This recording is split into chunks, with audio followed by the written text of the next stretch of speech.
Alright, live. Sorry if I'm late, guys. I'm a little bit behind on the schedule. I know that I've been 3 minutes late.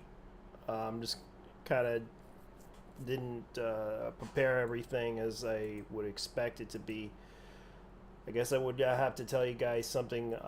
There's been a lot of things going on, and I'm going to go ahead and tell you guys what's happening. There's been some issues that happened recently, and I will talk about them because I understand some people don't get the message on what I'm talking about because, one, they don't understand what I'm talking about. Two, I am pretty much telling people, look, I'm sorry if you feel that way, but there's been a lot of things happening. I know some people like to, think it's not appropriate to talk about, but I guess I'll talk about this because there's been some things that happened recently. So yeah, I guess I better go ahead and talk about the Macross because this is what's happening, and I guess I better go ahead and show you guys the Macross panel that happened at Anime Expo. I wasn't happy about this because this was the 2023 one. And a lot of people were talking about this. This was like the San Diego Comic-Con.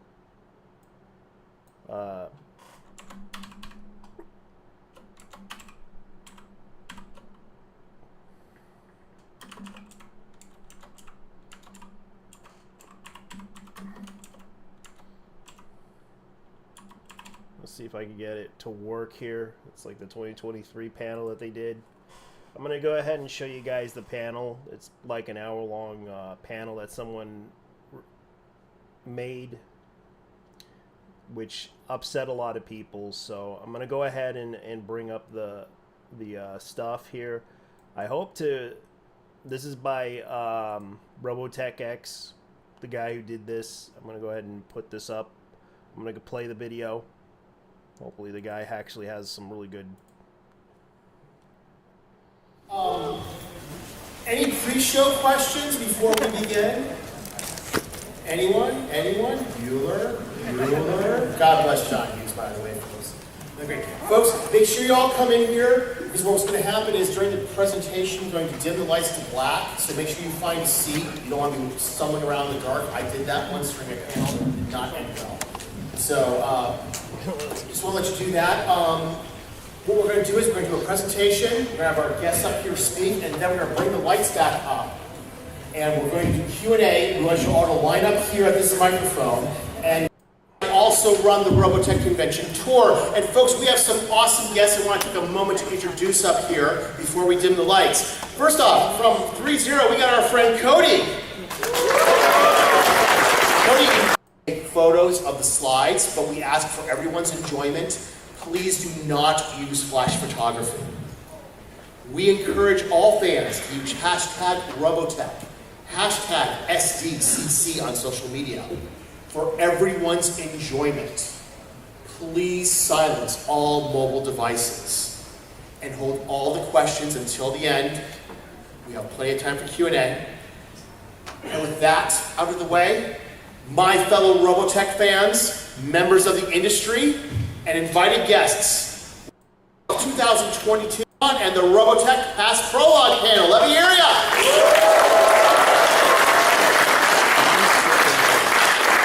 As I said before, my name is Kevin McKeever. I'll be your host for this evening. And let's start off with a brief update on the Robotech live-action film set up over at Sony Pictures.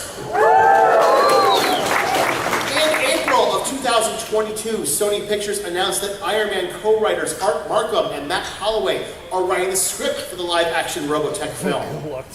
And we are pleased to announce we have a new director. His name is Rice Thomas, who directed numerous episodes of Hawkeye on Disney Plus for Marvel Studios. Now, folks, everyone's asking, what is going on with the live-action film? We've been hearing about the Writers Guild strike and the SAG strike, and sadly, both of these strikes have impacted the film at this moment. Right now, everything is on hold until the Writers Guild strike and the SAG strike ends. Yeah. Once they're these strikes trying end, to we cast promise you it people, will be and they full have yet to cast steam anyone. ahead. But while we're waiting for the strikes to end, we are pleased to announce a new license. The Good Smile Company is now part of the Robotech team. Many of you know Good Smile as one of the leading makers of anime merchandise from Japan. And we are so excited they have joined the Robotech franchise. They have t-shirts right now on sale at booth 4045 down the exhibit hall. And yes, ladies and gentlemen, they have brought back the skate decks, which are available right now Skate decks. at booth 4045. We're going to get skateboards. We also have a brand new license. Their name is Atsuko. Atsuko has launched their own line of Robotech merch. Their apparel license. Yeah, they're News making regarding the t-shirts, Robotech art has launched a books, armada, and here is some of the tabletop interior game. artwork. The And everyone's RPG. asking, well, Kevin, this is Mac.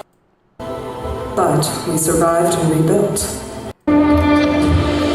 Robotech Homefront includes all important figures, mecha, equipment, and ships from both the Masters and New Generation sagas. The potential to tell more Robotech You can see a cool New Generation artwork? The role-playing game. Oh, And yes, they're Check. going to announce the everyone goes, that's Nintendo great, Switch Kev. game, which will But came out what about years the ago. miniatures?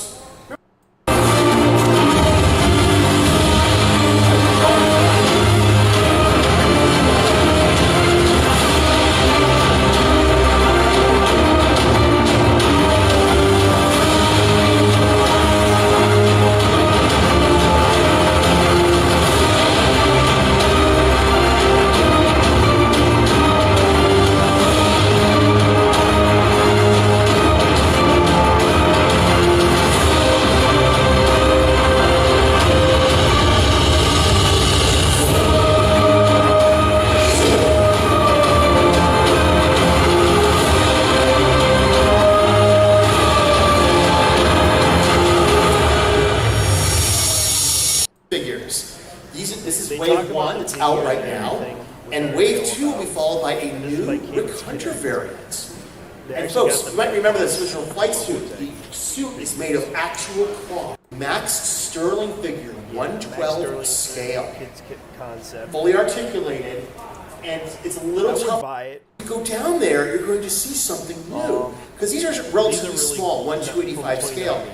This This is the stuff that they've however, already talked about But there's for a something while. really cool George told me yesterday. He said, you know Looking at what, this you might stuff. notice something. It's a little tough for you to These are see. like Notice the the outsider's concepts they're holding, trying he's to holding a use. pilot. This will actually be able to interact with the B-25 Cyclones that are out right now. You can buy these at Cars and everything. The posability that you'd look for a high-end Honda prototype. God of Flame variant. To get this classic paint job, Yeah, by and all this means, is- go to our friends at The God of kidsconcept.com. Flame. Order these now because You when know they what are that is? gone, The Transformers. they are gone. But the God of Flame also has his evil twin brother. Sky. The Robotech Convention Tour is now. Let's talk about for a moment Robotech in high definition. Many of you have been asking, is Robotech going to be on Blu-ray? The answer Yes. is yes. Crunchyroll. Yeah, here's the thing that's gonna happen right now. Talk about this new Macross series that was announced. It was announced last month. Apparently, it's been announced that there's going to be a new Macross series by Sunrise, and everyone is asking us, what does this mean? What does this mean for the 2021 Macross agreement that was announced? Here are the rules of the road moving forward. Number one, the Macross sequels from 1987 to 2021 have been cleared for worldwide I know release. Frontier, they may. However, However, they said this. From Macross 20. certain Macross sequels, sequels, such as Do You Remember such Love? as Do or You any Remember future Love, sequels containing and shared any characters, future sequel containing Or shared current characters, mecha, which and I have or a feeling Last storyline Frontier will are probably currently be prohibited. Meaning Macross Frontier won't be able to licensing opportunities for the 1987 to 2000. Because I'm gonna explain this to you guys so you can understand. This was what Harmony Gold has been planning for a long time, because any character that shows up from Macross, the original Macross series, which is the first Super Dimensional Fortress Macross, such as Super Dimensional Fortress Frontier, the reason why they may remove it because it features a clip of Miss Lin Min May, which happens to be from the original Macross series. They will show a clip of her singing, and this is what's going to happen.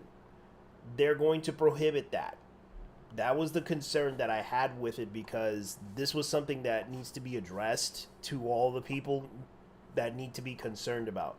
Yes, they possibly will release the Blu-ray and DVDs, because yes, they did make new series in Japan.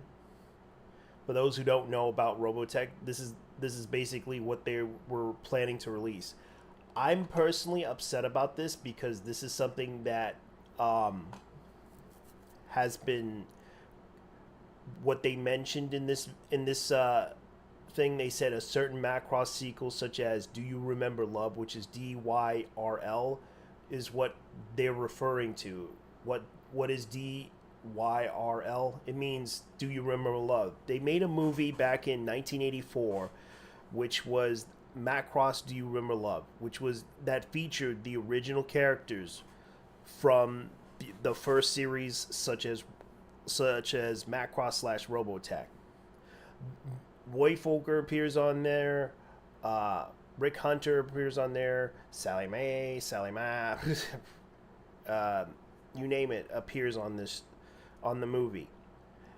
And originally they were gonna release this movie, but the problem was Canon Films wanted something different. They wanted something more TNA, more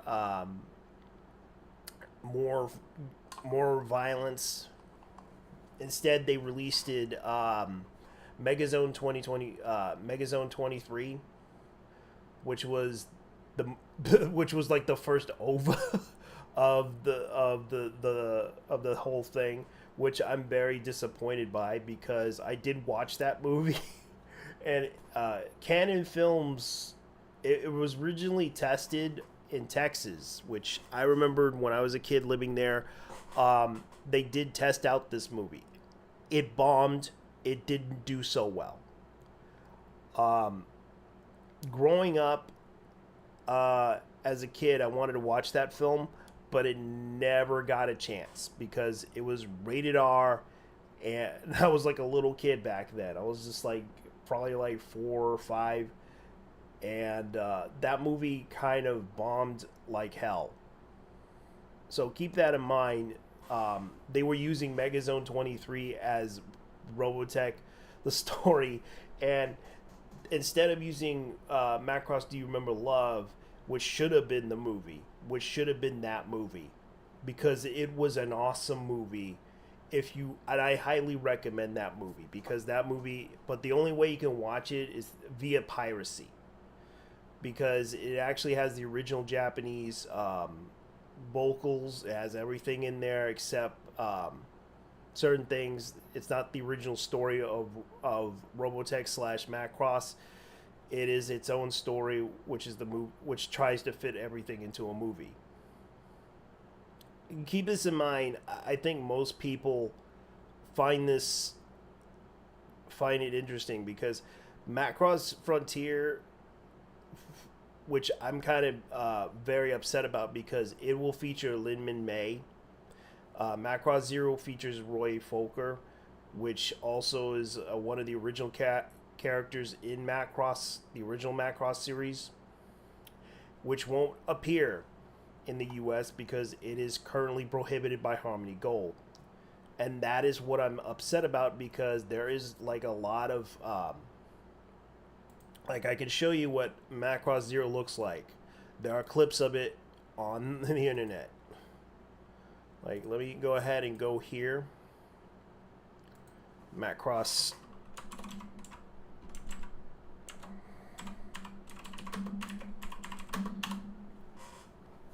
There are clips of this thing. Like, it's a really beautiful clip, but I know that it's very much an existing property, and I understand some people may not like that film, but I kind of am upset about this, because that is the biggest concern that I have with Macross. Okay. I will see you in voice chat, man. Because I'm personally upset about this, because this is what they are announcing. Because Harmony Gold has prohibited Macross Do You Remember Love movie. Hey, what's up, man? How's it going? Last Eagle, how you doing? I'm just talking about the Robotech panel in San Diego Comic-Con, because a friend of mine went down there too, and he told me what was going on. And this is kind of the thing that's going on right now. They are planning to make a movie, but I found out from the panel itself, they're getting the guy who did Hawkeye to do this. So yeah, we're kind of screwed on that one.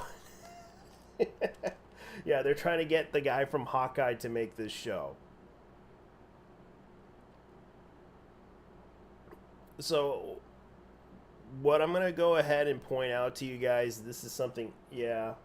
Okay, I'll try to keep my ears peeled on this one. Yeah, be careful. Yeah, we're talking about the...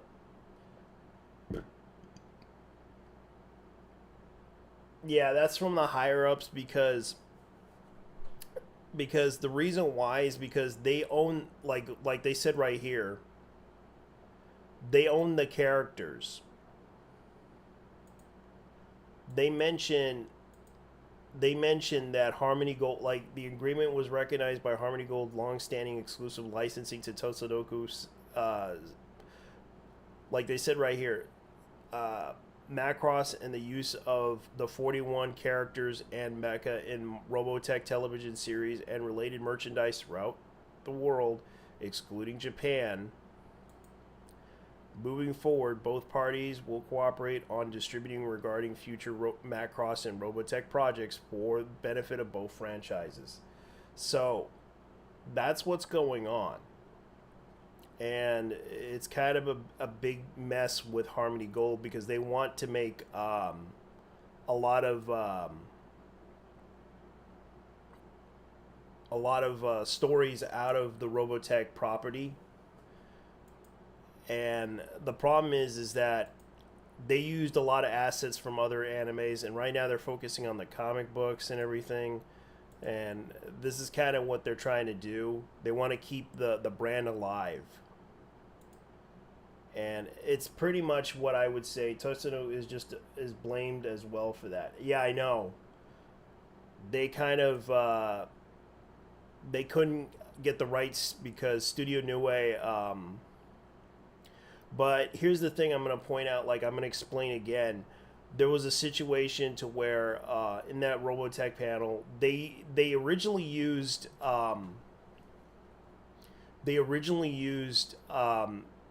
the Robotech unofficial story, so they were plagiarizing. Technically, yes, but they also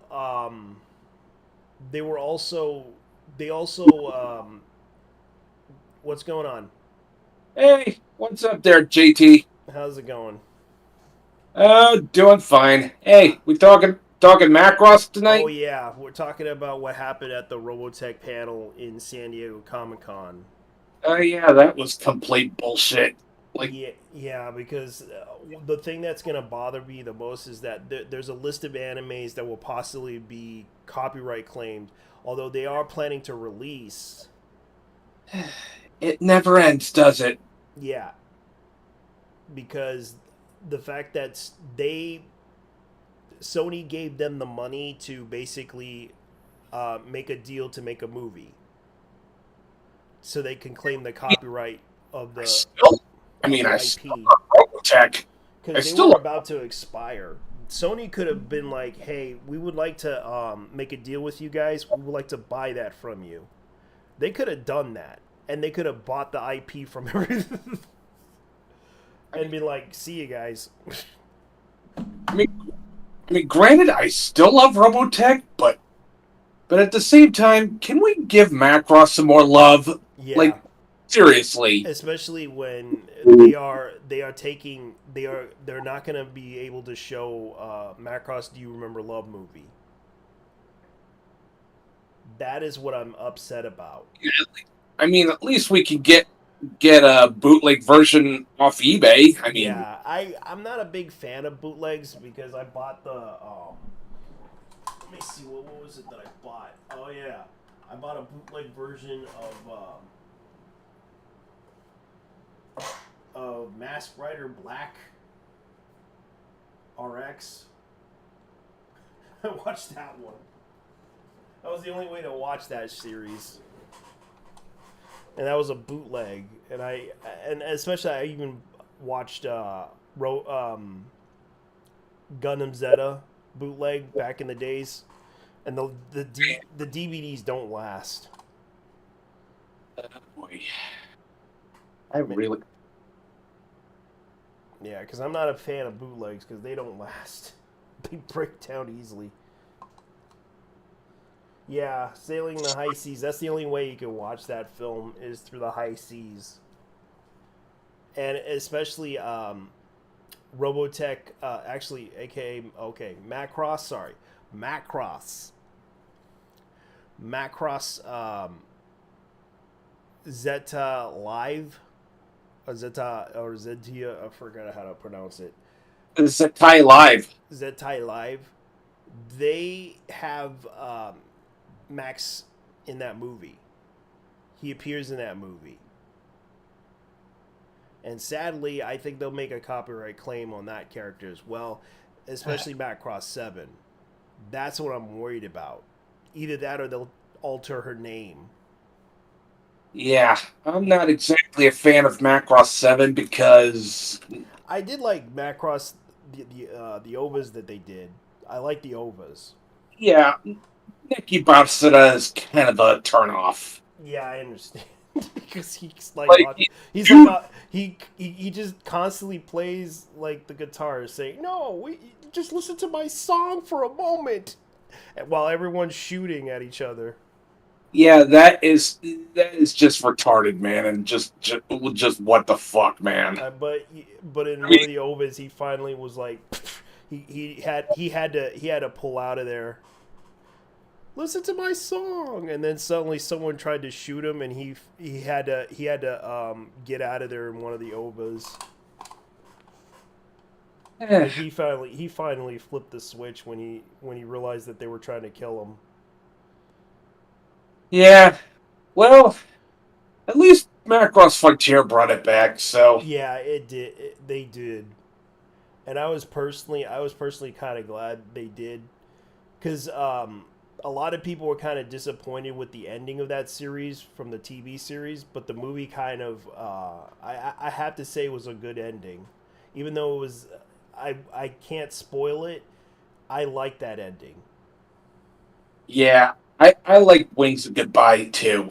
Yeah, Wings of That, Goodbye, and especially they did a short, the Labyrinth of Time, which you'd be surprised who comes back. oh, Cheryl? Yeah, yeah, because Yep. Zed Alive did it was shown in theaters. They actually had they had actually made a short for it because it was the sequel to it was like it was like a sequel to the last movie, but it was a short film that they did. because a lot of people were kind of disappointed from that sequel of Sayonara Alto. Yeah, Alto. Yeah. Did I mention Alto's one of my favorite Macross characters next Yeah. to Yeah, he's a cool character. He's a Yeah, cool yeah, especially when they bring up his past. He was his father was a kabuki actor, and he wanted to follow his dad's footsteps, but he became a girl, and they had to refer to him as princess, and he had to Yeah, make that, yeah.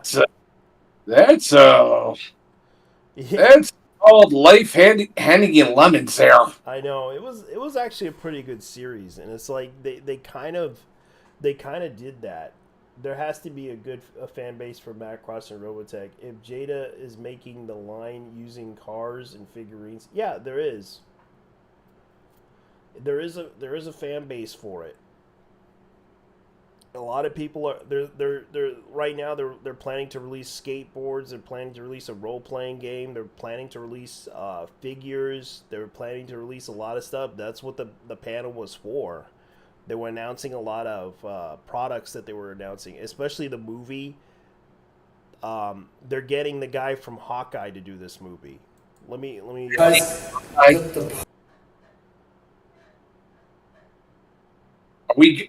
are we turning Robotech into MCU now? Yeah, that's pretty much what they got. Like they're talking about this. Like I was like showing the panel and everything. Like this is what's going on. Like they're literally going off on this whole issue, and it was funny as hell. Like they got Sony Columbia Pictures to get involved in this, and this is what they said. In April 2022, Sony Pictures announced that Iron Man co-writer Art McCurran and Matt Holloway will be writing the script for the Robotech live-action film.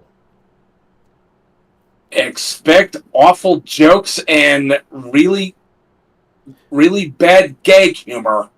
Yeah, I can imagine. And they also announced the director from Hawkeye is doing this. Yeah, I can only imagine She-Hulk type humor. We're in Yeah, Robotech where it should be.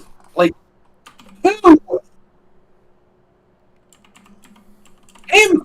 I'm just dumbfounded right now. yeah.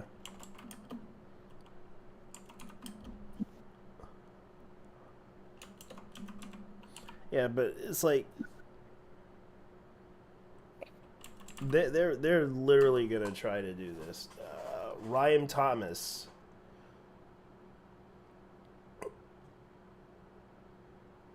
that's who it is that's directing this, and I have a feeling that he's gonna probably be, and I believe this is the guy that's gonna be directing it. I'm looking on the screen. Like everyone's probably gonna be like,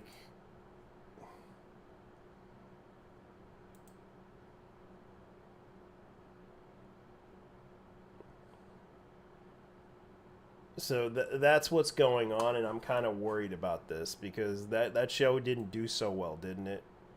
Or was it okay?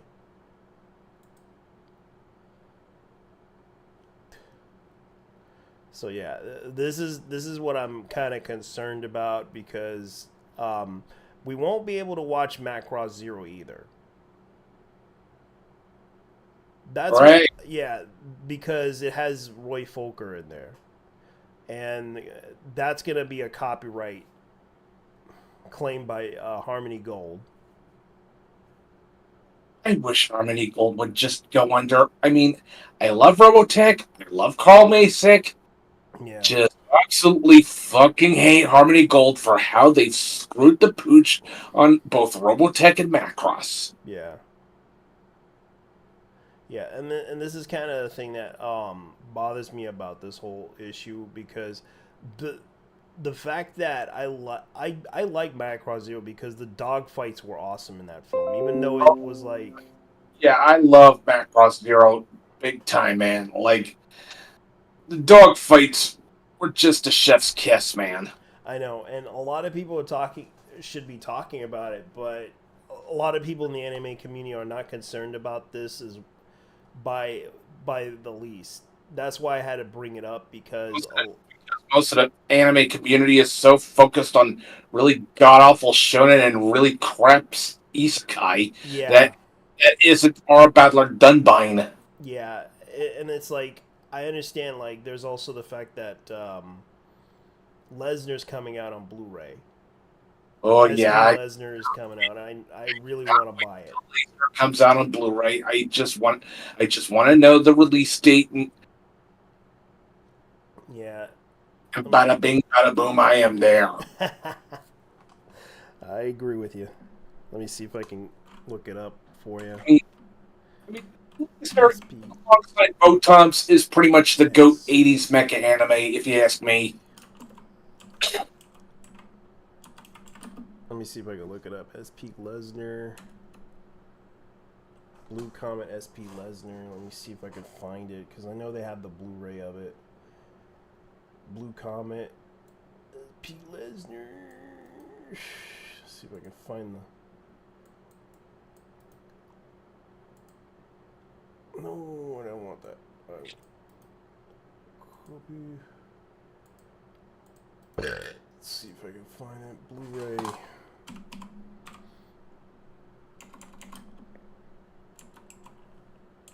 Yeah, I had to buy a mechanical keyboard, and that's probably what I hate about this.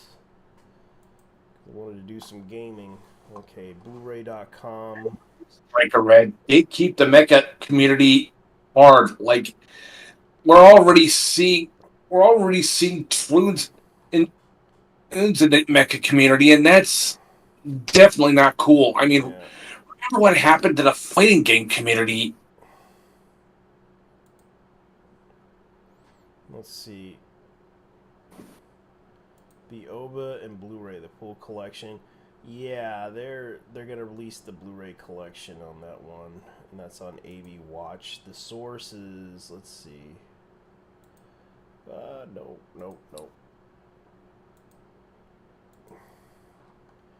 SP Lesnar. Let's see, where is it? Because I know. Oh yeah. SP Lesnar. I know the brand that was doing it. It was. I mean, the only thing it needs is much better box art. Yeah, it should have some.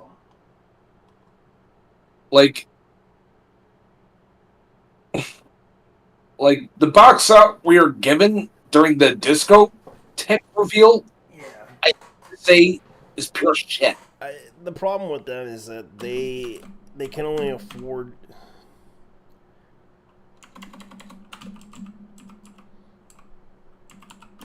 Yeah, because Discotech kind of. I wish that they would actually get some better art, but I do agree with you on that one.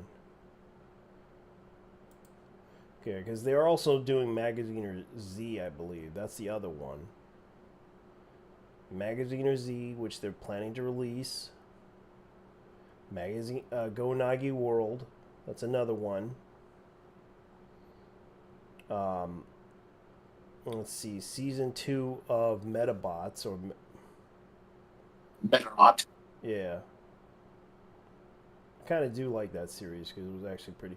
And let's see, Project Aiko's Project Aiko 4 few days. Okay, so Project Aiko. So they're trying to put out the movies. I wonder if they're gonna license the other ones. Project Aiko 4. Because I know there's like 4 movies, but they also had a. Let's see, what else they have? Let me see what else. Fist of the North Star, the OVA spinoff. Fist of the North Star, Legend of the True Savior, Fierce Fighting. Let me see. Magical Girl Lyrica Noho Detonation. Puss in Boots from Tetsunoku.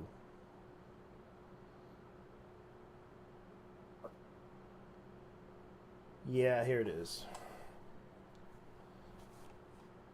Yeah, I see it. And this is from Crunchyroll.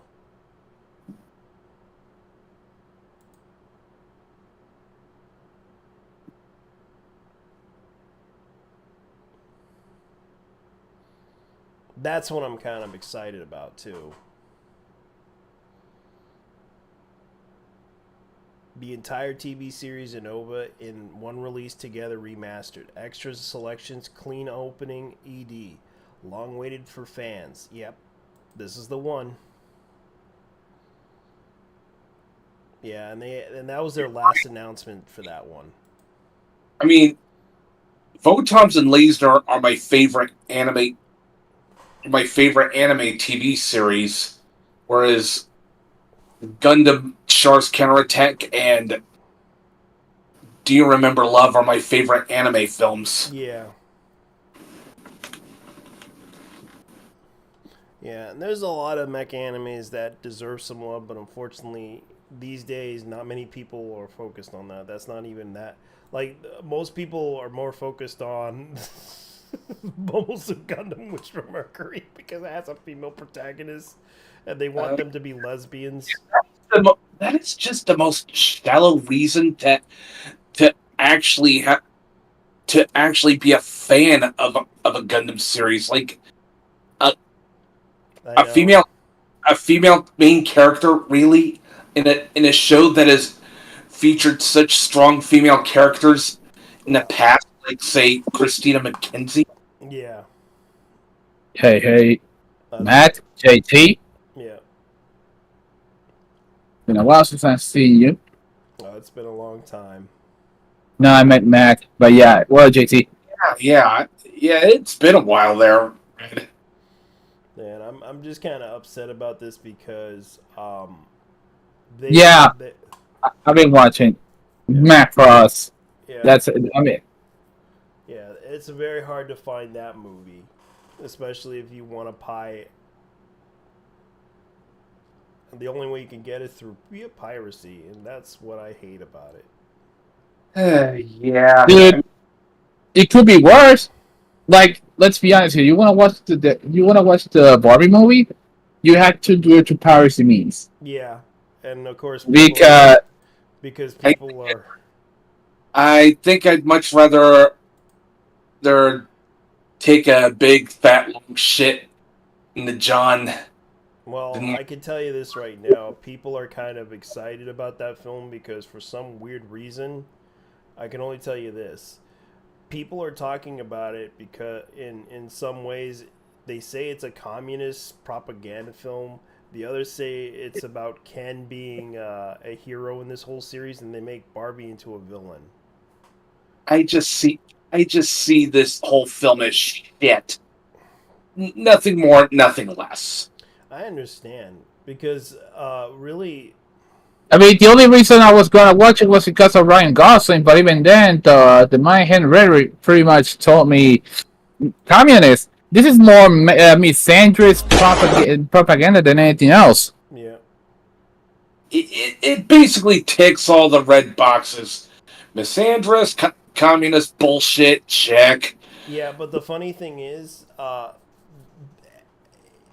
weird thing is they made Ryan Gosling look good, and people are like literally joking about the fact that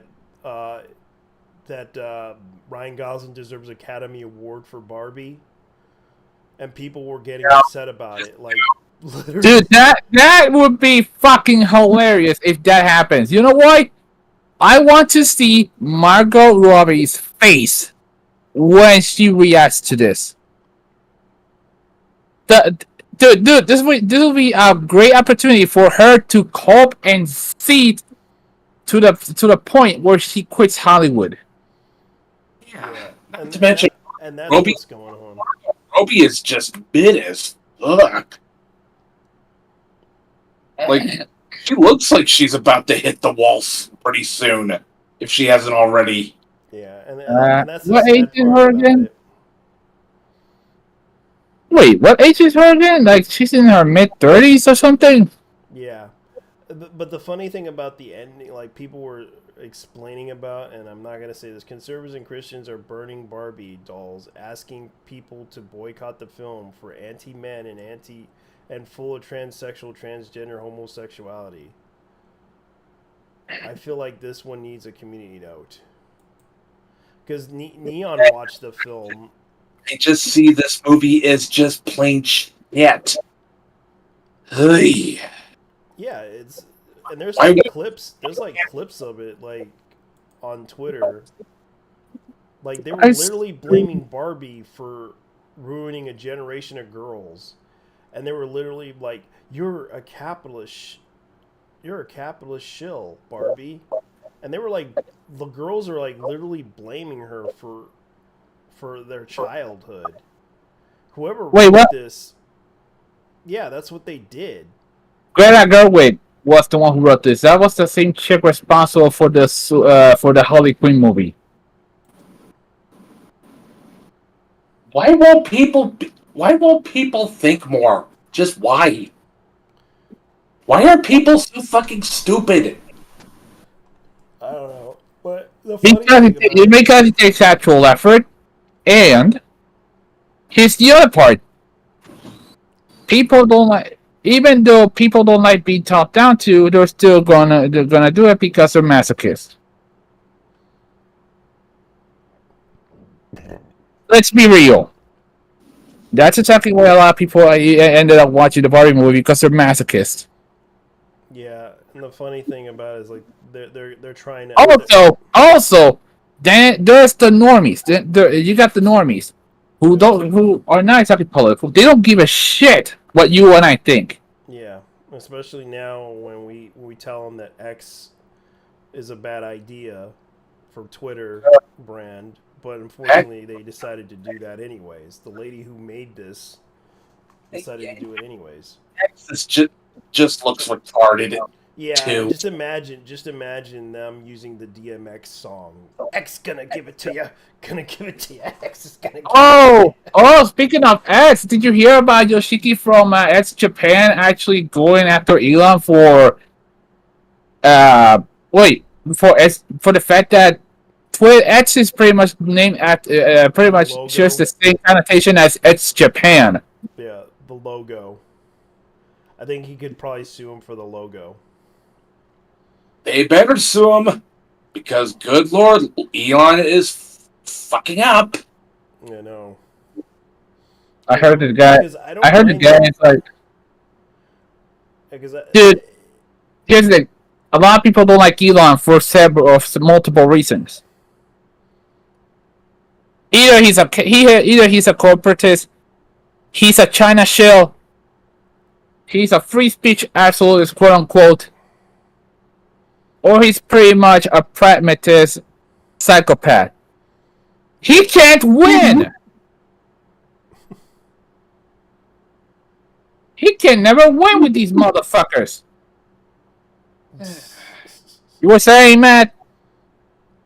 I just don't like Elon Musk because he just strikes me as just another globalist shill. See what I mean when I said there's a lot of people who dislike him for multiple reasons. yeah. That's one of them. That's one of the reasons. Because he's isn't he a WEF shill or some shit? Yeah. Probably, yeah. And he let a female into the company and basically running Twitter. And right now, Twitter isn't going to be a free speech platform. It was never a free speech platform to begin with. I know it never was. Yeah. Implying Twitter was a free speech platform in the first place. It's just the problem is that people get upset over the people who say the worst things on the internet, and they try to do this whole monitoring thing and everything. And it's like, look, I get that you don't like what people say to you online, but like I personally say this: Like they want to ignore it, they can go ahead and ignore it. But if someone says something reasonable to you, are you gonna just you kind of come off as condescending when you block them? That's kind of the issue that people have with you is like when they point out something that you don't want to admit, you just kind of made their argument clear. You're gonna hate me about this, but there are some libertarians I know who actually use this verb as well. Yeah. Bro, they don't dig to I'm better than them. Yeah, they Yeah. just like I can understand the whole argument with the trans community. If you don't suck a girl's dick, you're transphobic, and it's like I don't get why you want to use that argument. It just makes you look like an incel. Girls Oh, just I hate that. I fucking hate that term. It girls, should be good. girls do not have fucking dicks. I know, and They do. that's I their logic. That's their logic on this whole issue, is people that are like people. if you don't suck a girl's dick, you're transphobic, and I'm just like, If you don't get a trans girl, you're a transphobe. yeah, No. that's the same thing.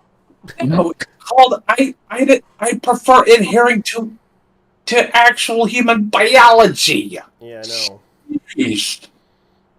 To these people, And that's their logical explanation to the whole issue. Like I personally will say this, I don't think it's a good idea to use that because that just makes them look bad because they're basically literally getting upset about the fact that they're not getting a date from anybody on the internet and they get upset and it makes them look like incels.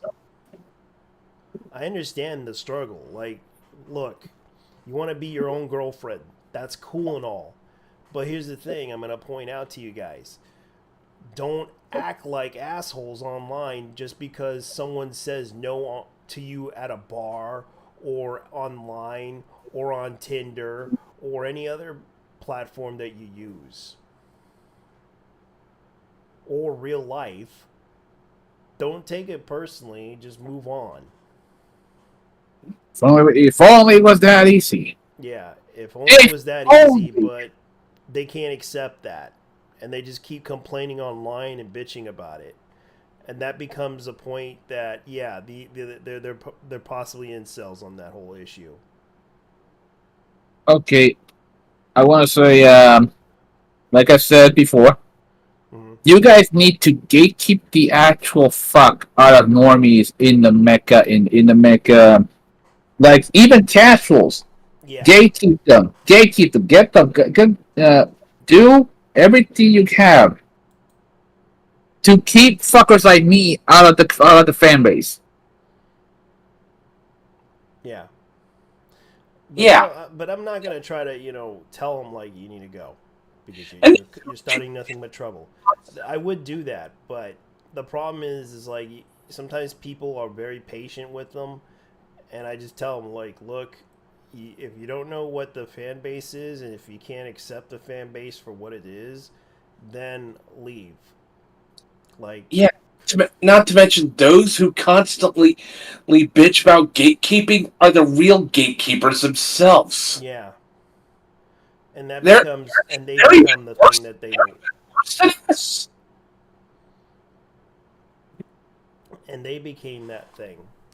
And that's the thing that bothered me about that whole situation, because they literally are trying to gatekeep people out because, one, they don't like people calling them names or bully or something like that. I get that you don't like these people that disagree with you. Like, for example, if people disagree with you on something, doesn't mean they're literally Hitler. It just means that they just think this is kind of stupid.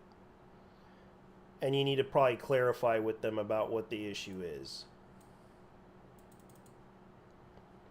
Because not everyone's going to agree with the idea of kicking somebody out based on you don't like them or you don't like what they're saying to you. It kind of happens.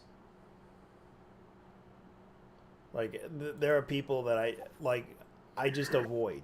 That's all I do is avoid them.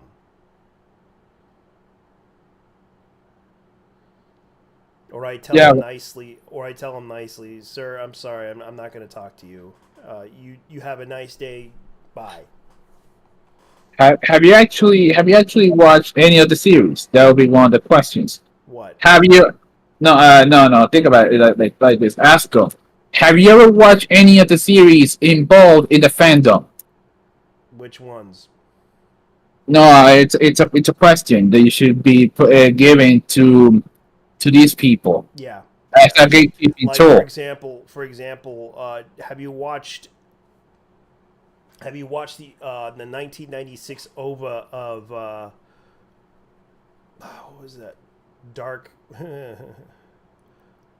What was that one Netflix anime that they, because people were complaining about that anime. Hmm. I did watch Ghost in a Shell. The 1990s. This movie, Yeah. the first one. Bastard. Oh, People were Bad. complaining, literally complaining about that one, and I was just like, dude, what? Watch the original night, like read the manga. The manga itself, he comes back alive. And they were literally complaining about the first season of it, and I knew that he was going to come back in the second season because his heart, his whole body regenerates back to life. Snyder comes back, guys. Yeah, you just can't kill Mark Schneider. Like and it's like these people literally got upset over Bastard, complaining about it, going like, "Oh my god, this movie sucks," and I'm just like, "This TV show sucks," and I'm just like, "Dude, he comes back. Why are you gonna bitch and complain about that? He comes back." Because I'm pretty sure some of you read the manga, because the manga was like around for decades. dude, nobody fucking reads. Like, ask any Puerto Rican. For example, they don't fucking read. Ask anyone ask anyone if they read the manga for Berserk. They don't read. They don't read, and they never read it. And I read it. I read the manga.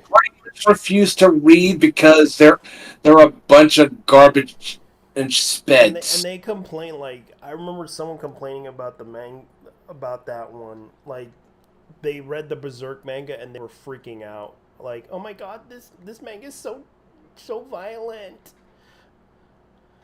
Ugh. Yeah. Like, I really wish they considered reading something else, if that's what they should be doing, because They would not handle that one scene where Guts where Casca meets Mr. Hands. yeah, they can stand to read an Ippo, whatever his name is, that one man, Jamie Noipo. yeah, they can stand him, but they can't stand reading Berserk. Oh, the people who go complaining about shit like this are the kind of people who start reading the Osomatsu quintuplets because half of these are Fujoshis, the other half legit read and watched the series because some cocksuckers at Tumblr or TikTok told them Yeah, these fuckers are luring me. Which one of the quintuplets am I gonna fuck? yeah, yeah. Because this is the thing, like Junji Ito, like literally people don't realize, like, he made like horror mangas, and I remember people showing up to his panel. This guy's been around, like he's practically almost 60 years old. Oh no! You remember the last time I mentioned something regarding Junji Ito, and then your guest pretty much trashed the shit out of me because what I read about Junji Ito was mid in comparison. Yeah, Yeah. You don't think I forgot about that? yeah, Yeah, that is gatekeeping. That is good gatekeeping because I pretty much mentioned one of the normiest of Junji Ito works, Yeah, which was I think it was Spiral. I remember. Spiral. I think it was either Spiral or Uzumaki. Yeah, he was one of those two. Uzumaki. Well, he did a lot of other stories. Like right now, he's planning to release his new manga, and my friend actually went on and at San Diego Comic Con to meet him. Yeah, I do find it interesting that this guy is like a straight up optimist, despite the fact that he writes some of the goriest shit imaginable. Yeah, and I'm surprised it's very popular with the kids these days. And yet they're bitching about. Yet he makes the goriest stories ever. Like I'm gonna Or the show you. weirdest. Yeah, the weirdest stuff out there, like the grotesque stuff. This is like literally like creepy shit. And you're complaining and bitching about. Oh my god, like this is like the literal example of stuff that he literally draws, and you guys literally completely bitch about Berserk manga.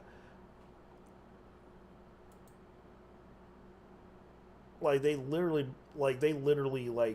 bitch about Berserk's manga, but yet here's an example of a story that Junji Ito made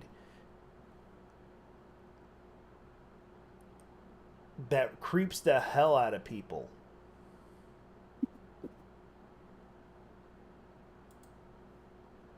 And you're telling me you're freaking out about Berserk? And it Oh, happens to be very popular among the kids these days for some stupid reason. well, the reason is a lot of his stuff is in Adult Swim now. Yeah, and and that's where the Zoomers come in. Fucking Zoomers, man. Yep, the Zoomers still watch Adult Swim. Like there are TV shows out there like with the hipsters and everything, and they Uh, bitch, and then they complain, and then they complain about every anime has titties in it or It's either they have fan service, they have children, or it's too violent. it's too violent. I So fucking hate hipsters with a fiery passion. Yep. Like, Jesus fucking Yeah, Christ. and These are the people who've ruined all the good things in this world and genuinely think they're morally superior for ruining said good things in the world. I know, and it's sad too. It's like they're trying to eliminate that anime and this anime, and of course they don't want Dragon made as an anime, but yet they would rather censor it because it's a good anime because it's literally them representation. dude, it's literally a fucking slice of life anime, and they want it censored. Yeah, they want it censored. God fucking forbid these people watch K-On! Or Lucky Star. God fucking I forbid. know.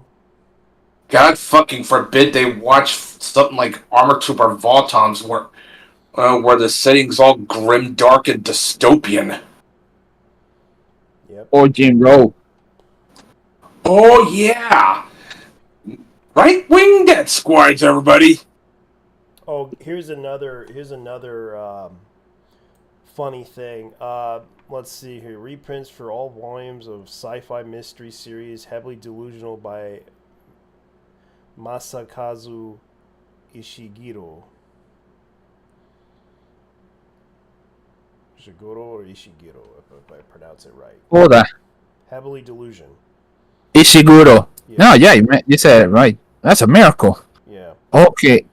Heavenly Delusion. Oh, that's what's the name of that fucking show? Isn't this Giffen Loafer or some shit? Yeah, it's already an anime, I believe. It's about a girl. Yeah, it is. It's about a boy who became a girl by accident because apparently because he was doing a race and the girl tried to warn him about what happened. because there was a monster that showed up and ate them. Yeah, I know that one. Yeah. I know Heavenly Delusion is because of the fact that it's a dystopian, dystopian country. Like, All right. So it seems here's what's basically. going on. Getting called out by a publisher because you spread misinformation, yikes. It really sucks when it happens, but the mistake is most of us have made some point of our careers. God no, I have my own fair share. Same. Yeah, I can admit to that too. This shit's on Disney Plus. Yeah. The anime is on Disney Plus, which is kind of like a... Holy fucking shit, man! Yeah, I agree. In the past, he's either removed or re-uploaded the post and made a follow-up correction, but for some reason it didn't this time. I think he has Twitter Blue as well, so he should have the ability to edit it as well. IDK it happened. So that's probably what happened. So Yeah. Dapapan LLC, Dapapan Books, Dapapa or Dempa. Dempa. Okay. Now here's the thing. Mm-hmm. If those people who bought and owned the earlier prints of the Skip and Loafer manga are, well, guess what? They're not collectibles because it's the uncensored version by the looks of things. Yeah.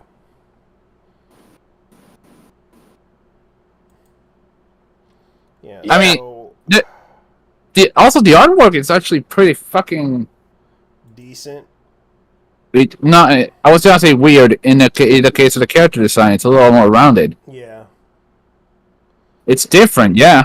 Yeah, because I was just like looking at some stuff on Twitter because it's like that's what happened. Let's see translation. Let's see what's By the going way, on. So, speaking of which, Mhm. anyone ever checked out the Armored Core gameplay reveal? Yeah, I saw it. Oh, yeah. The fourth one that's coming soon. Yep. The very I already bought and pre-ordered it. From looking at, this is already my game of the year. And you can pretty much quote me on that one because this is Armored Core through and through with a little bit of Souls thrown in there, but still legit Armored Core. Let's see. I'm gonna shut the fuck up because in the case of Armored Core, I never touched a single one of the games, so I don't know what the fuck you're talking about. Armored Core just basically just a customized mecha game. Yeah. You really got to start playing Armored Core, bro. It's one of the greatest mecha game franchises. This side of Xenogears. Let's see, what do we have?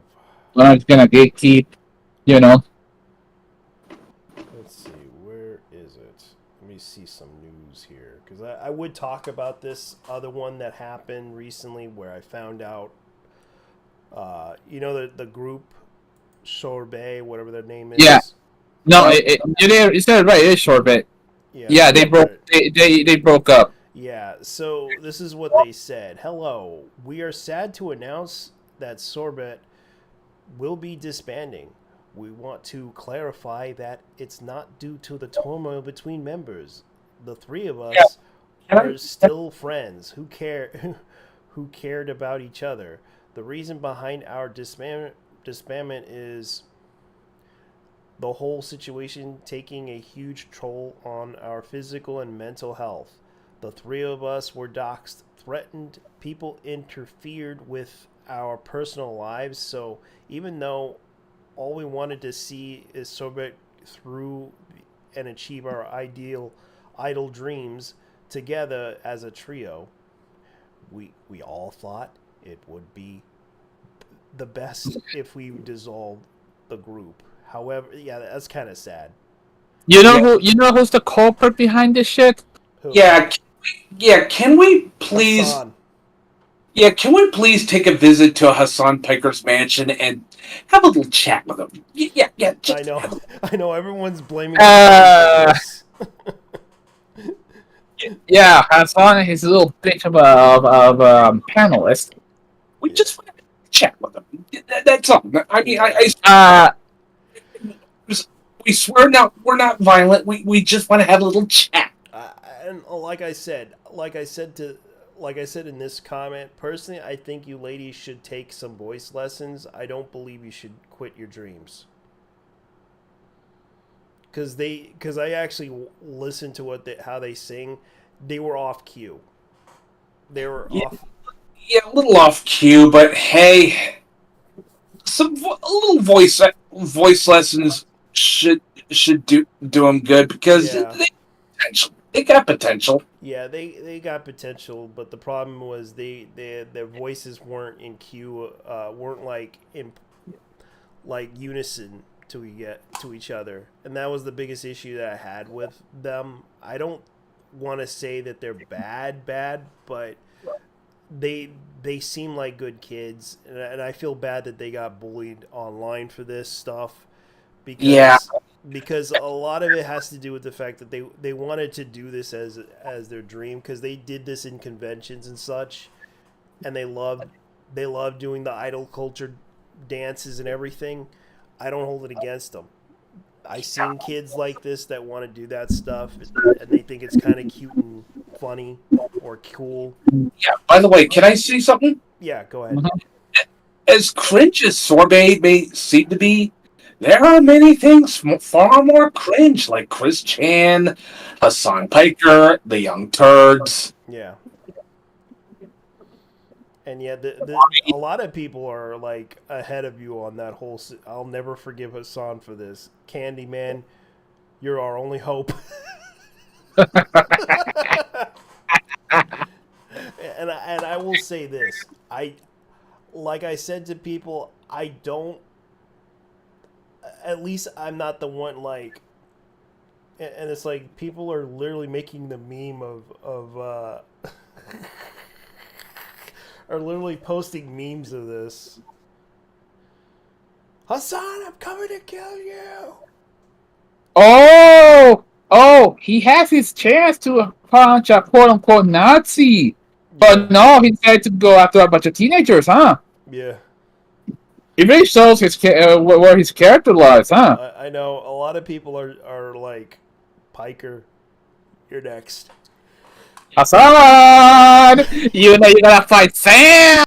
You gotta fight him, you know? Yeah, You gotta fight Sam the school shooter!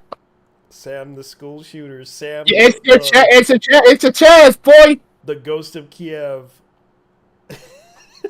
Oh yeah! Oh yeah! Yeah, the ghost of Kiev. The master of Call of Duty.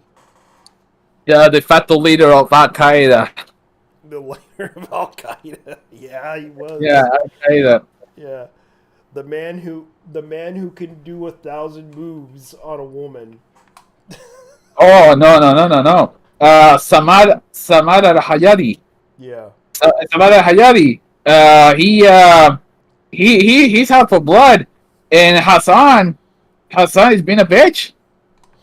Come on, dude! You gotta fight! You gotta fight him! You gotta fight Sam! Come on, man! Yeah. Hassan's not gonna do it. He's a little bitch. I know, cause here's his excuse. Here's his excuse. I don't want that man to make any money. That's what he said, because the fact that a person who made produced a really good show, a reality show, basically with a bunch of autistic. I don't know if they have disabilities. I don't know if but they were literally just a bunch of kids on this show getting hit by pellets and everything. Oh yeah, I forgot the name of that show, but I forgot the name of it. I think it was called Fish Tank or something like that, or Fish. Yeah, it's Fish. Yeah. Oh, there we go. Fish Tank.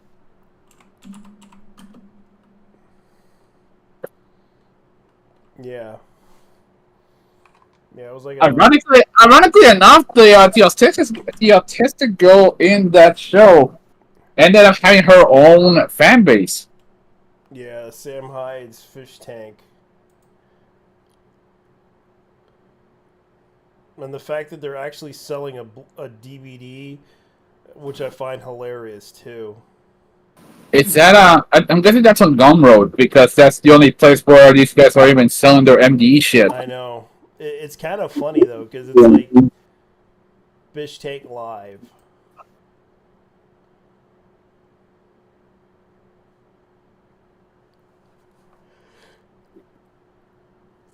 Why Christian is a free like it's kind of funny. Like everyone's like making the joke about. Yeah, let me see. Where is she online?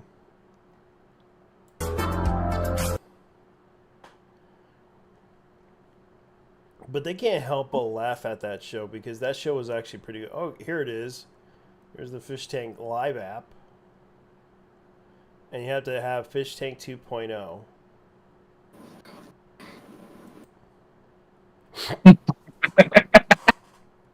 I can't believe they had this show for a long time. Yeah, and they actually had the kids dressing up in the show.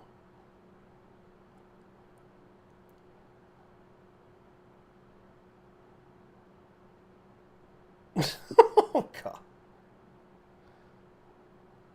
Dude, the beautiful part about that show is how unhinged it was. Yeah, it was. And bonus points of Sam Hyde for actually dressing up as the Jew producer from Drawn Together. Oh god. Dude. Oh, God forbid these kids end up watching Drawn Together. They're gonna fucking hate it. Your heads are gonna explode. X gonna give it to you.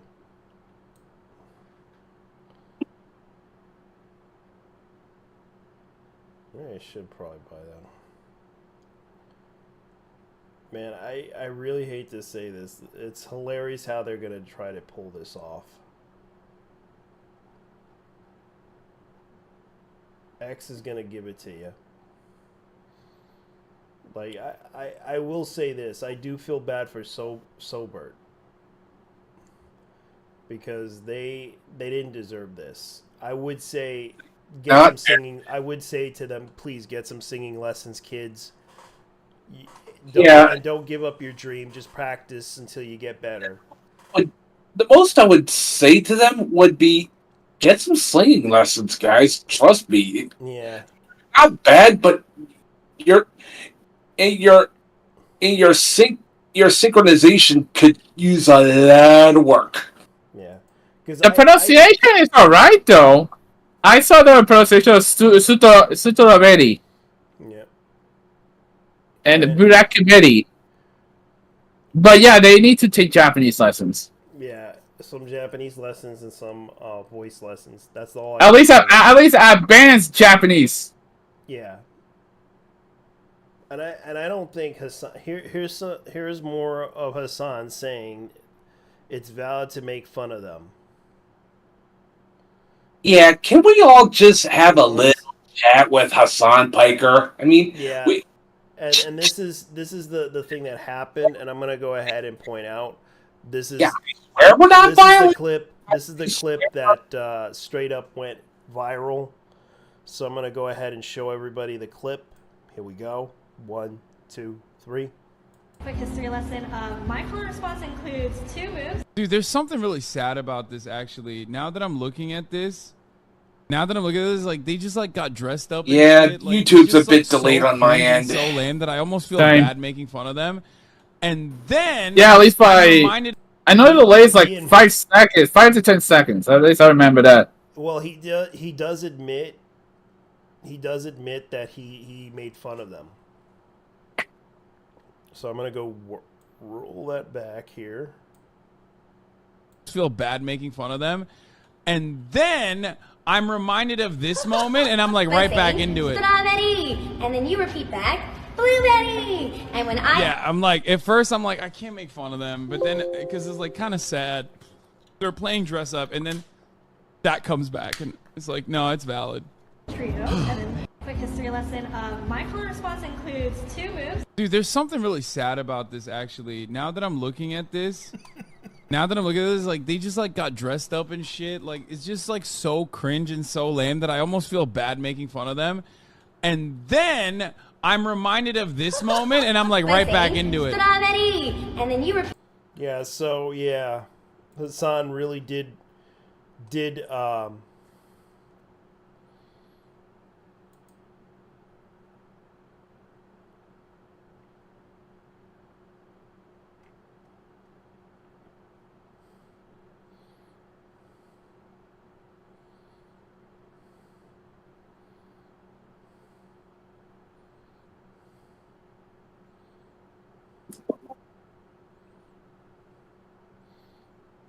Yeah, can we also say Hassan's a racist prick too?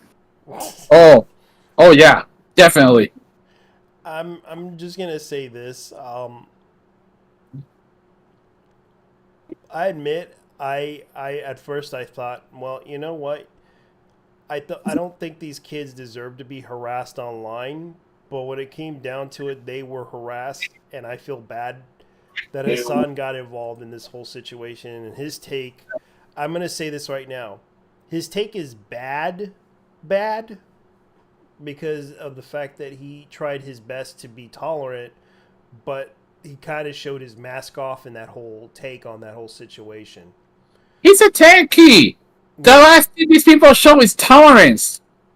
Yeah, and they don't have tolerance, which kind of shows Hassan doesn't have any tolerance for shit. Also, idols isn't just a K-pop thing. Hell, America has idols.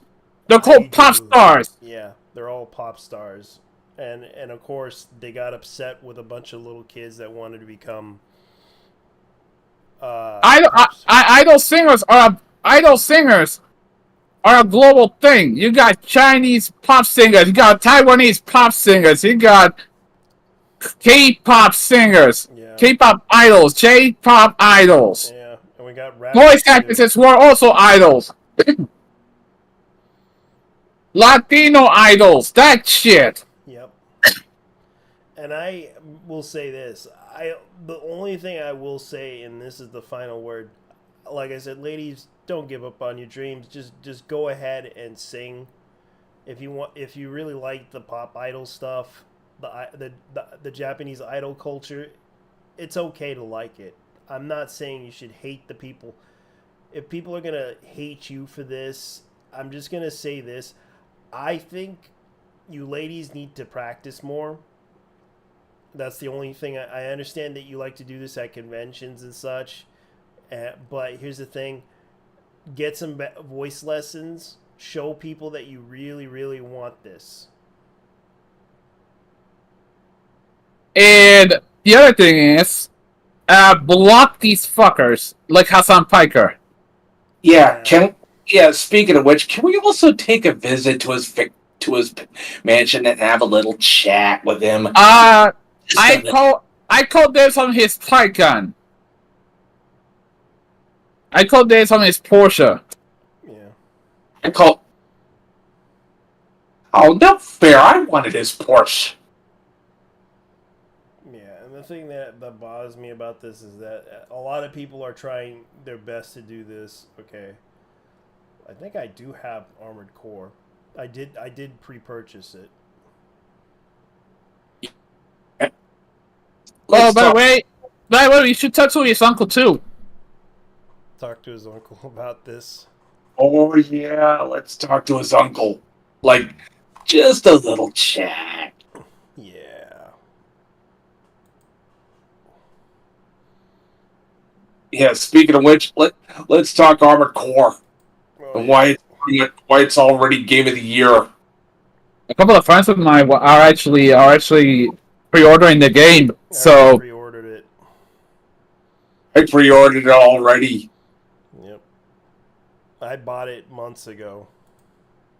The only thing I know about Armored Core was Armored Core 2, and that was because I used to buy a lot of Tips and Tricks magazine where they used to showcase a lot of the builds. And definitely that struck a chord with me because if you could make some killer ass mechs in Armored Core, whew, Yeah, double if you're good with the parry blade. mm, Yeah, the parry blade's a difficult weapon to use, but once you get it down to a science, you're pretty much an unstoppable beast. Yeah, and also the guns. looks like I had to download the first one was on the PlayStation, wasn't it? I remember it was a Yeah. PlayStation. Then you had a PlayStation 2. Emulation, yeah. Yeah, Emulator. the first three games were on the PS1. Ah, okay. And the second ones were on PS2. Although, if you want to know my opinion on what is the best Armored Core games, Armored Core 3, Silent Line, and Last Raven. Yeah. I mean, Last Raven can be really tough if you let it, but stick with it. You're gonna be. You're gonna be surprised. Well, I'm kind of glad that I bought an indie game that's actually really better than Battlefield 2022. Yeah, it's better than Battlefield 2022, which was BattleBit remastered.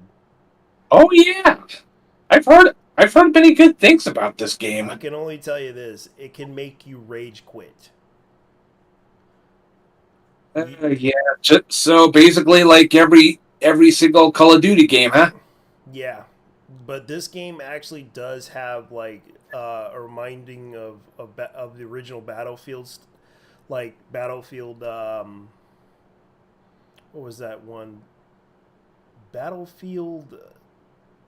No, it wasn't like Battle. It was kind of like Battlefield 3, but Battlefield. Except you're using like Roblox like characters to fight it out, which is kind of hilarious. I'm surprised they haven't put out airplanes or anything yet on this thing. It'd be funny if they put airplanes in it. I'd be so down with mechs and BattleBit. Yeah.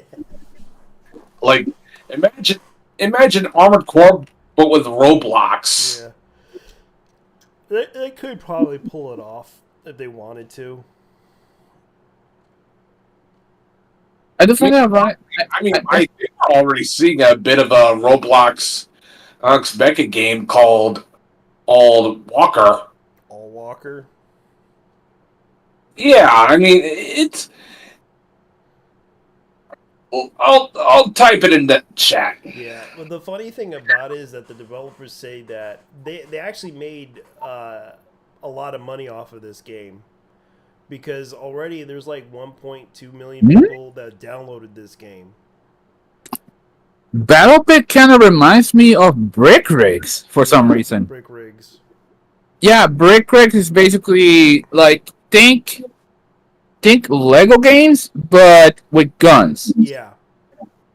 You can also build. It's mostly about building cars, but there's a zombie killing mode. Yeah.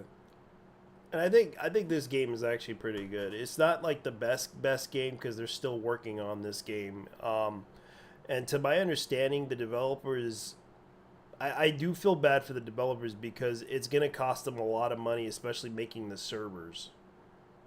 Because a lot of people are paying them to put the servers up, and they're making a lot of money off of this game. Like the sales and also the Patreon support for this is actually tremendous. Because there is a huge community right now that likes this game, and it's definitely a fun game.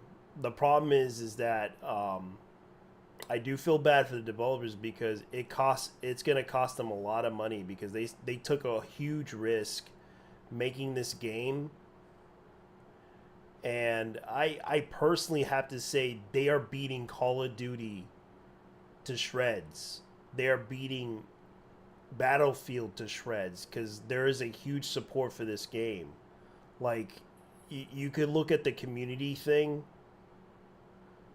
Like, people are supporting this game. Well, to be fair, Call of Duty. Call of Duty. Let's just say that they're more focused on Warzone than anything else. Yeah. Yeah, and And Call of Duty ain't been good in a very long time since the original Modern Warfare. I have played a couple of Call of Duty games, but I have never given an absolute fuck about Call of Duty. Yeah. I legit hate shooters because they're so oversaturated. You wanna know who I blame this shit on? Mm-hmm. Game Informer. I blame this shit on Game Informer because of the fact that most of their shit was in fact shooting games during the prime of first-person shooting games in the early 2000s. Oh, and not to mention they also shit talk JRPGs too. Who? Game Informer. Game Informer. Yeah. So basically, this game it does have like 35,000 people playing right now. Dude, I found a magazine rack full of old Game Informers Yeah. from that era. Well, luckily, Game Informer Guess is dead. Guess what happened? Guess what I did? I ended up tossing the magazines into the garbage can where they belong and took the magazine rack with me. Fair enough. The magazine rack was a lot. Yeah, the magazine rack. Yeah, I took that shit away from me. With me, but the magazines into the garbage cans, into the garbage where they belong. Yeah. Because I also there was another thing I hate about Game Informer. The GameStop legit forces you to subscribe to these motherfuckers. I told them several times, I don't want your toilet rag of a fucking magazine. Fuck off. I know. They've been forcing people to for their membership thing.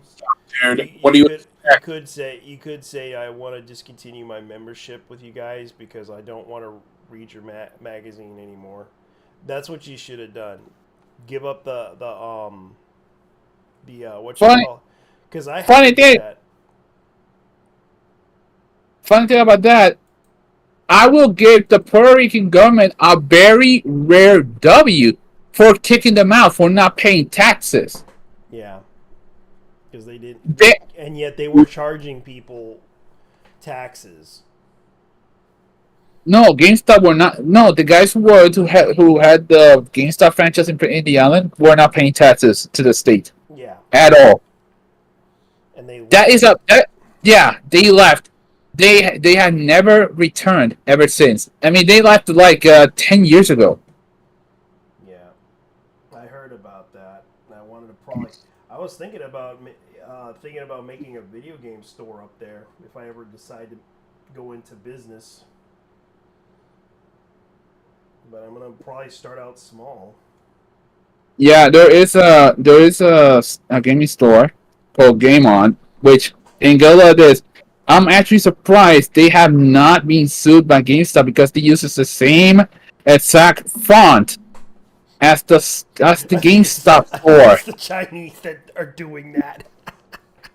I think the Chinese are doing that. No, it's real. The shop is real. In fact, the logo itself is GameStop, same font, same lettering. But instead of GameStop, they just added Game On. Game On. Yes. Store. Let me look it up. Hold on. Game On store. Look up Game On Puerto Rico. Game On. Yeah, there is one. And it's in Washington too. Yep, it is. It's like a blue logo, right? No. I'll show you. This is what it looks like.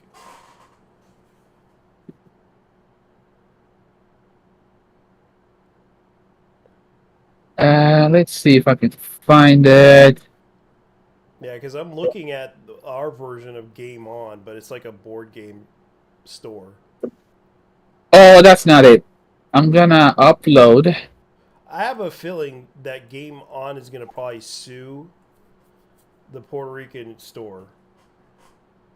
Oh, it's more the likes of. Oh, I wouldn't be surprised, but I wouldn't be. I won't be I wouldn't be scared of that one. I'd be more scared of GameStop, like the big GameStop. Yeah. Let me see. Download. Because I'm looking at the Facebook thing, and I'm just like, okay, that's Yeah. No. Look, the logo is on ship posting. Take a look. all right.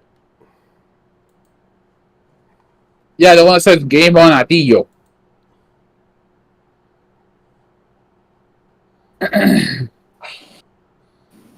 Game on a deal. No, here.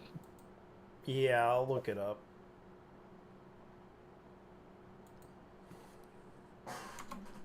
You see something? Yeah, I see it. Yeah, you see that? You see the lettering? It's the same. Yeah, it's the same as GameStop. But Goaty. I guess they're trying to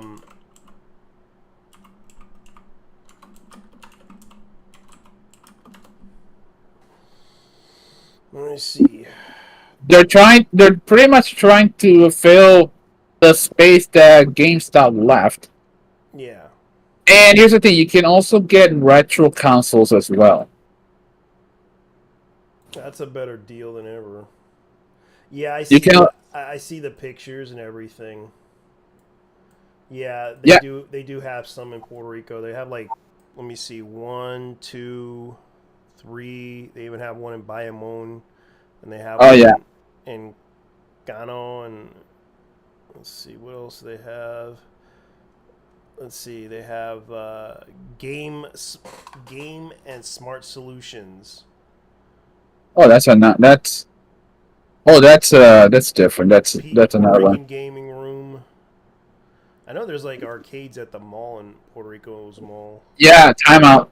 Timeout is somehow still a thing, but I have not set foot in the Atillo Mall since 2019. Holy shit! It's been a while. See a natural. I set foot in the arcade over there. Neo Japan Games. Oh, I know that one. Neo Japan Game straight out sells imported games as well as Gallery Games and Cellular Center. Oh, I've actually sent an Xbox 360 Oh yeah. over there to one of those.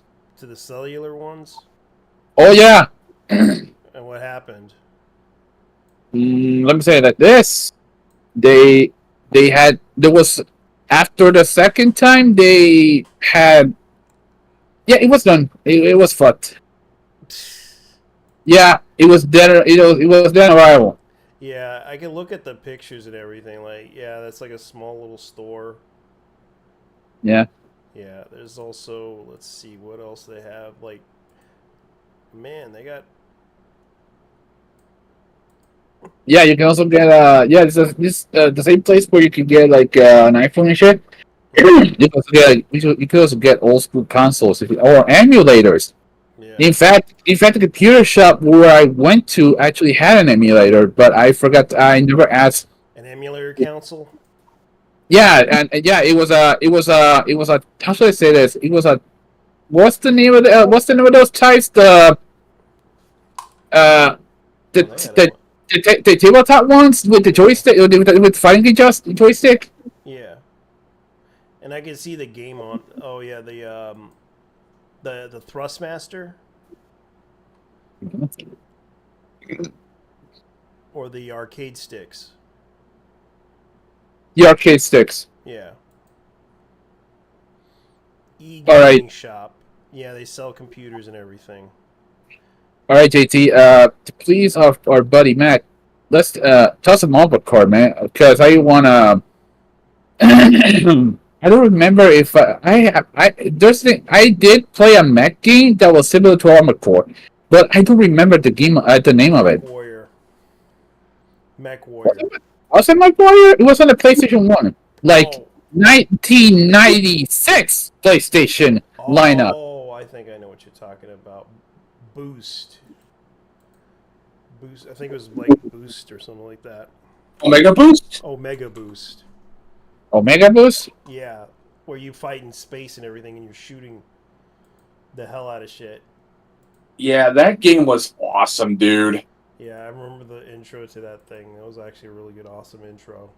Yeah, it even has the voice of Spike Spiegel as the main hero. Oh yeah, he was. Do you guys want to know who made that game? Who made that game? Here's a hint. The guys who made Gran Turismo? Exactly. Polyphony motherfucking digital. This was their only mech game. Their only non-racing game ever made. You'd think Polyphony would actually get in the mech and mech gaming ring, man. I like, dude, they made one. They made a banger. Yeah, but here's the thing. Gran Turismo sold like crack when it came out, the first one. And and hope and seed all you want. Hope and seed all you want. This is coming from a guy who plays racing games. Yeah. But I'll be honest with you when I say maybe a second mecha game would have been great. But the problem is I remember this game didn't sell very well. Yeah, which is kind of a shame because that game was really good. I don't care what idiotic rag said that game was anything but. The game was legit good. It's a good arcade experience. It's basically Panzer Dragoon with mechs. Let's see here. Huh. I'm looking at some news. So it says here in development voice that former members of Team Andromeda joined Polyphony Digital back in '98. Yeah, Yuji Yasuhara, the guy who was the designer and programmer, actually was the guy in charge. He was the guy responsible for Panzer Dragoon Zwei. Exactly. Henceforth, why I call it Panzer Dragoon with mechs. Okay, yeah, because it's from the same guy. Let's see. Let's see what other news I'm gonna look up. So we gotta look up some stuff. Well, guys, I got a jet. See ya. Bye, then. Yeah, you take care. Oh yeah, I forgot. Yeah, Junji Ito receives the Comic-Con International Inkpot Award at San Diego Comic-Con. That's why he was there. So I'm guessing it's a very important award. Yep. Yeah, because he gets recognition. I mean, all things considered, definitely deserved. Let me see what else.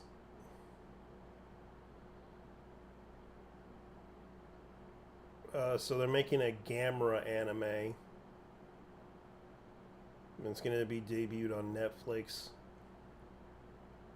Netflix never learns, huh?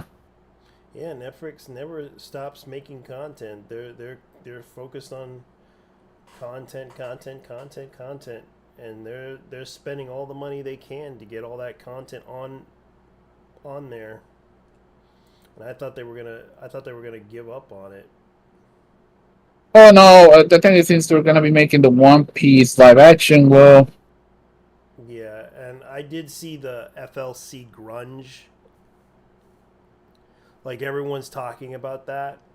Some people say it's okay. Some people... I personally, I think the animation needs a little bit of work, but... Because I know they're going to try to do it in 3D... Because the style is kind of weird.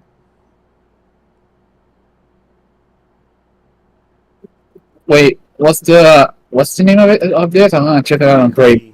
Burikuri. Grunge. No, wait. Oh yeah. Wait, fully. Yeah, they're making another sequel. Cartoon Network's making another sequel, and they're making, like, this is according to Anime News Network. Like, right now they're talking about this Adult Swim reveals the trailer of Uzumaki and Ninja Kimudu and uh, FLCL grunge anime. Another one, huh? Yep, another one.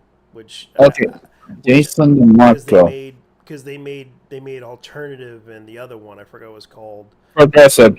Yeah, and progressive, which is basically just themes of music that they basically are trying to get people Oh, to. there's also Shoegaze, which is going to be another one. Yeah, and there's another one called Ninja Kimiyu. Oh wait, Ninja Kamui. I see. Oh, I saw the trailer for that one. Yeah, what do you think of it? It's in the case of Ninja Kamui, it's impressive. The I forgot the name of the guy, but I know he's Korean.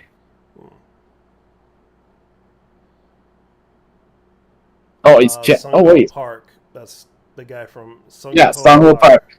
Jujutsu Kaisen, the god of high school, is directing the futuristic action adventure anime Ninja Kamiyu with Takahashi Ozoki. Wait a minute, wait a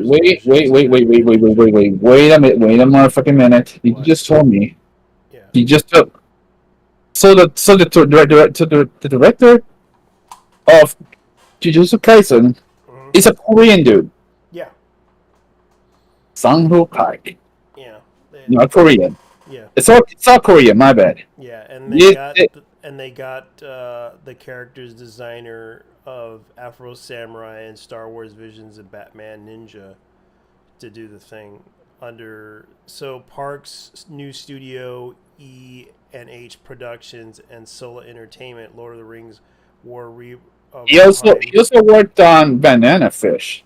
Yeah, and Blade Runner, Black Lotus, and Ultraman. You know that one with the 3D animation? Producing this series, Adult Swim describes this anime as Ninja Kamiyu follows Joe Higain, who is a Nukine former ninja who escaped his clan and is hiding from his violent past in rural America with his family. One day, he is ambushed by a team of assassins from the former organization who exacted a bloody retribution on Joe and his family for betraying his ancient code. Rising from his seemingly death, Joe will reemerge as his former self, Ninja Kamiyu, to avenge his family and friends. This is kind of like a ripoff of another ninja anime I seen. So in the case of Ninja Kamui, well, yeah, it's like one of those Shogo movies. I forgot his name. Revenge of the Ninja. So, to mention family friends, Kamui is a 21st century ninja, a shadowy anachronism who pits his ancient skills against high-tech weaponry with brutal finesse. Yeah, which this is the thing I'm going to point out. Sho Kosugi. Sho Kosugi. All right. It says here. Yeah. Okay, John Hogan, who's a Nukenin, a former ninja who escaped his clan and is hiding in rural America. Yep. That's basically what the whole plot line is, and he comes back from the dead to avenge his family and friends. Kamiyu is a 21st century ninja, a shadowy anarchism who pits his ancient skills against high-tech weaponry and brutal finesse.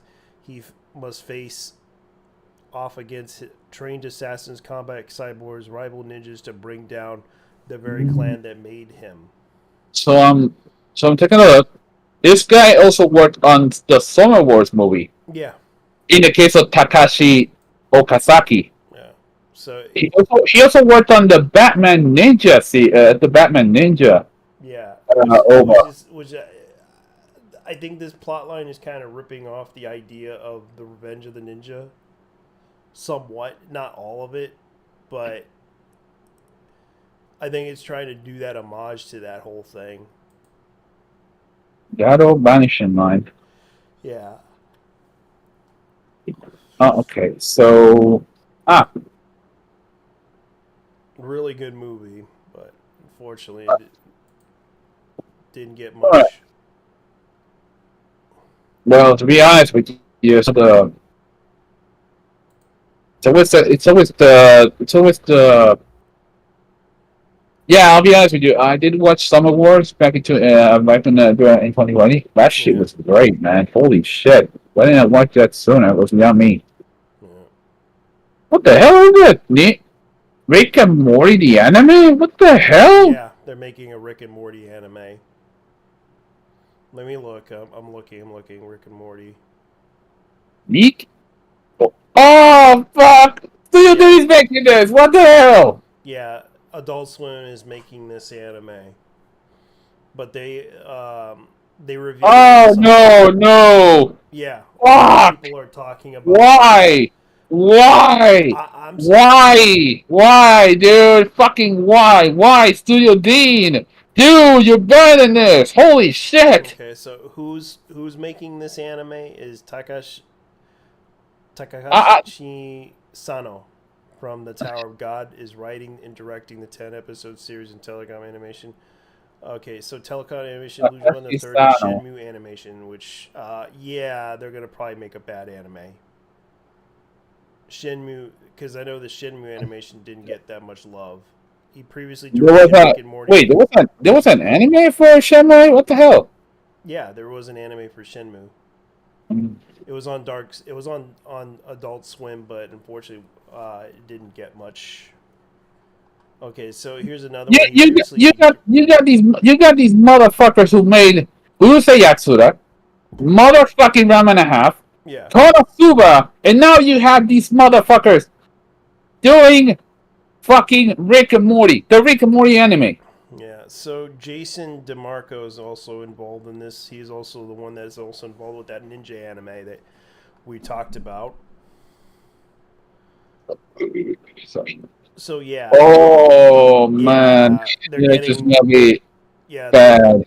Yeah, they're getting a lot of people involved in this. The first Samurai Shogun animated short of Rick and Morty series aired on Toonami, streamed online in March 2020. The Adult Swim steamed, so they're making it a follow up to that, I guess. Adult Swim streamed 11-minute Great Yokai Battle Akibara animated short Rick and Morty series in 2021, and the short aired in Toonami on. So it's probably was aired on Toonami. It wasn't really. And Adult Swim streamed an 8-minute Rick and Morty versus Geno Cider animated short in July 2020. How is that going to play? Like, how is that gonna be a thing? How is that gonna play? Is the motherfucker gonna be saying, Morty-kun, Goku wa Pikaru Riku desu! I know. Yatta! Pikaru Riku! Holy fucking shit, man. That's vile. I know, and that's why I wasn't gonna report that one, but I guess I have to. Well, you gotta bite the bullet, so. Yeah, I gotta bite the Dude, bullet. if you didn't report on this, we wouldn't have known about this shit in the first place. Yeah, the one thing I'm kind of excited about is AIM Warrior: The Borderline, which I'm kind of excited about that one. But unfortunately, there's not much news on this one other than the fact that they're talking about it. Yeah, because they're making a new series on this one. So I know that the well-known mecha animator and designer Masami oh shit, not him. I can admit he's a good, yeah, Masami Obarai. Masami Oba. Obra. Hold on. Okay. It's OBA. Right. Or Obarai. Obari. Obari. Oh, okay. Man, if you're gonna pronounce it, try to at least pronounce it in Spanish. Like, well, if you don't know Spanish, Obari. Obari. Yeah, Obari. Yeah, because that's okay. Yeah. So wait a minute, Obari-san. Yeah. Okay, so oh. Yeah. Lord have mercy. Yeah. You know who this? This is the same guy responsible for Fight for GTS. Yeah.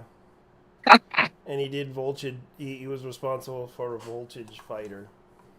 He also did the Fatal. He also did the Fatal Fury movie. Jesus Yep, he did. Christ! And Detonator Olgun. Yeah, he did that, and Oh, also yeah. the hentai Angel Blade Punish, and Viper GTS hentai. You know, all things considered, And he did the anime. he- He did the anime Battle Arena Toshinjin, which was one of my favorite games that I liked. yeah. From So the Shindan.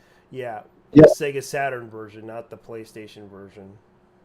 Okay, so television series wise, he also worked on Magical Knight Rayard, Yeah. He also did Gavion, Transformers. Super Robot Wars. Yep. And Gavion Okay. Zeal. Yeah, he was also the guy responsible for he's the animation director for Dark Blood Orphans. Yep. All right. What else? Oh, and he also worked on Bubblegum Crisis. exactly. I have yet to watch that shit. To be honest with you, holy shit. That series is, from what I understand. Well, he also worked on Bastard. He also worked on. Let me see, what else did he worked on? Soul His brother is the CEO of New Japan Pro Wrestling. Yep. Takami Obari. Hmm. Damn. Okay, that one is crazy. Yeah, and right now he's trying to make a series, which I will say, I will watch this because I did watch the first series of Borderline before, of Aim the Warrior at the Borderline, because I know they're trying to make an alternate storyline for this one. Which Aim Ghost is avenging his father. Okay, a 16-year-old member of the Japanese resistance who pilots the Aim Ghost to avenge his father. Which the Ghost is basically an AI that can go out of control. All right. But it looks at things. But it looks at things regarding organic call Lenko. Oh wait, yeah, Kyokai Senki Kyoko no Tsuki, which is it's part of the Kyokai Senki series. Yep. Or am I Warrior? Oh, there we go. Okay, Yeah. Am I Warrior? Oh, yeah, so they're making Interspecies Reviewers manga's new chapter delayed. Man, they're still gonna get it. Oh wait, since the the animation isn't a thing anymore, so they're moving on with the manga. But they're doing the other anime, which I found out. They're making a season 2 of what was that one other one that they didn't want to Redo the healer. Yeah, and I was surprised that they announced it, that one, and I was just like, okay. I'll be real with you. That anime was so shit that it was good. Yeah. It became a meme in its own right. Yeah, it became a meme. And I did watch it, the entirety of it. Yeah. It was badly written. It was schlock, but goddamn, was it hilarious! Oh yeah. Speaking of which, Adult Swim, Cowboy Bebop, Shinichiro Watanabe, Mappa producing a new original anime called Lazarus. Oh, what? Oh, Shinichiro Watanabe. Yeah. Okay. Lazarus. Yeah. So so it's gonna be on Adult Swim. And they're getting Chad Stahelski, if I pronounce it right, with the Russian Stahelski. Hold on. That's Polish. Yeah. Chad Stahelski. Chad Hesky. Yeah, you're right. Stahelski. He's developing the action sequences from the sci-fi action anime, which he's helping coordinate. You know, if there's something that Shinichiro Watanabe is known for, is space, futurism, and that shit is an anime. Because Yeah. let's be honest here, this is the same man responsible for Space Dandy. Yeah, so I'm gonna go ahead and this is the story. The year in 2052, the Ooh. era of unprecedented peace, prosperity prevails across the globe. The reason for this, mankind has been freed from sickness and pain. Nobel Prize-winning neuroscientist Dr. Skinner developed a miracle cure-all drug with no apparent drawbacks called Hapuna. Hapuna soon became unubiquitous and essential. However, soon after Hapuno is officially introduced, Dr. Skinner vanishes. 3 years later, the world has moved on, but Dr. Skinner has returned. This time as a harbinger of doom. Skinner announces that the Harpuna has a short half-life. Everyone who has taken it will die. Approximately 3 years later, the death is coming to a sinful world and coming soon. As a response, Holy the fuck. a task force of 5 agents gathered from across the world to save humanity from the Skinner plan. The group called Lazarus can find Skinner and develop a vaccine before time runs out. Watanabe attends the tuna green event. Holy fucking shit. It's the Coop vaccine. Yeah, I think this would be the best anime ever to watch. Damn. Yeah. It says straight up. Oh man, did he This just is reference the Coop vaccine? Oh yeah, Fuck. I think he probably did, but don't bring that up because you know how those journalists are. They'll probably be like, "Oh my God, this is an anti-vax propaganda anime." I mean, we're all gonna die of heart attacks. You know what I mean? I know, but here's the thing: like, you know how those people are, and they're gonna probably say, "Oh my God, this is anti-vax. This is an anti-vax propaganda anime." Fucking tourists, I swear to God. I know. They'll do that. They'll do this, and they'll try to cancel Shichiro Watanabe over this. And I don't think it's a good idea to do because I don't like what they do that for. Because that's the wrong thing to do. It happens like that. I hate when that happens. Like the original anime Lazarus. So I don't blame anybody on this one because really this is kind of hilarious that um, Watanabe. Shinichiro Watanabe is going to be making this anime. And personally, I think this is going to probably be interesting enough. But at the same time, I have a feeling they're going to cancel him. I sincerely hope not. Because I would definitely watch this anime. The interesting, I mean, it's Shinichiro Watanabe. It's the same man who made the masterpiece as Cowboy Bebop. Yeah. Also, I mean, really, I mean, he also made another one that's called Carol on Tuesday, which has some meme material out the ass. I know. Because everyone enjoys his work, and everyone always enjoys an entertaining story that he does. Oh yeah, guess what they did to Gundam Evolution? Gundam Evolution. Yeah, they're ending they're ending its service. Oh wait, isn't that the game? Isn't that the one you were playing? That was another one. Apparently, the official website Bandai Namco Entertainment Gundam Evolution free-to-play shooter game revealed Wednesday that the game will shut down and end service on November 29th. The game launched it on PC via Steam in September 2022, on PlayStation 5 and PlayStation 4, and Xbox One in November 2022. The game was a free-to-play team-based shooter, and the shooter featuring six versus 6 PvP combat. Evo coin currency available for real-world purchase, featuring launches in a lineup of 12 playable units. That's why I kind of didn't want to play this game. Because they were, sadly, Bandai, right now, discontinued this service because they're not making a lot of profit, I'm assuming. And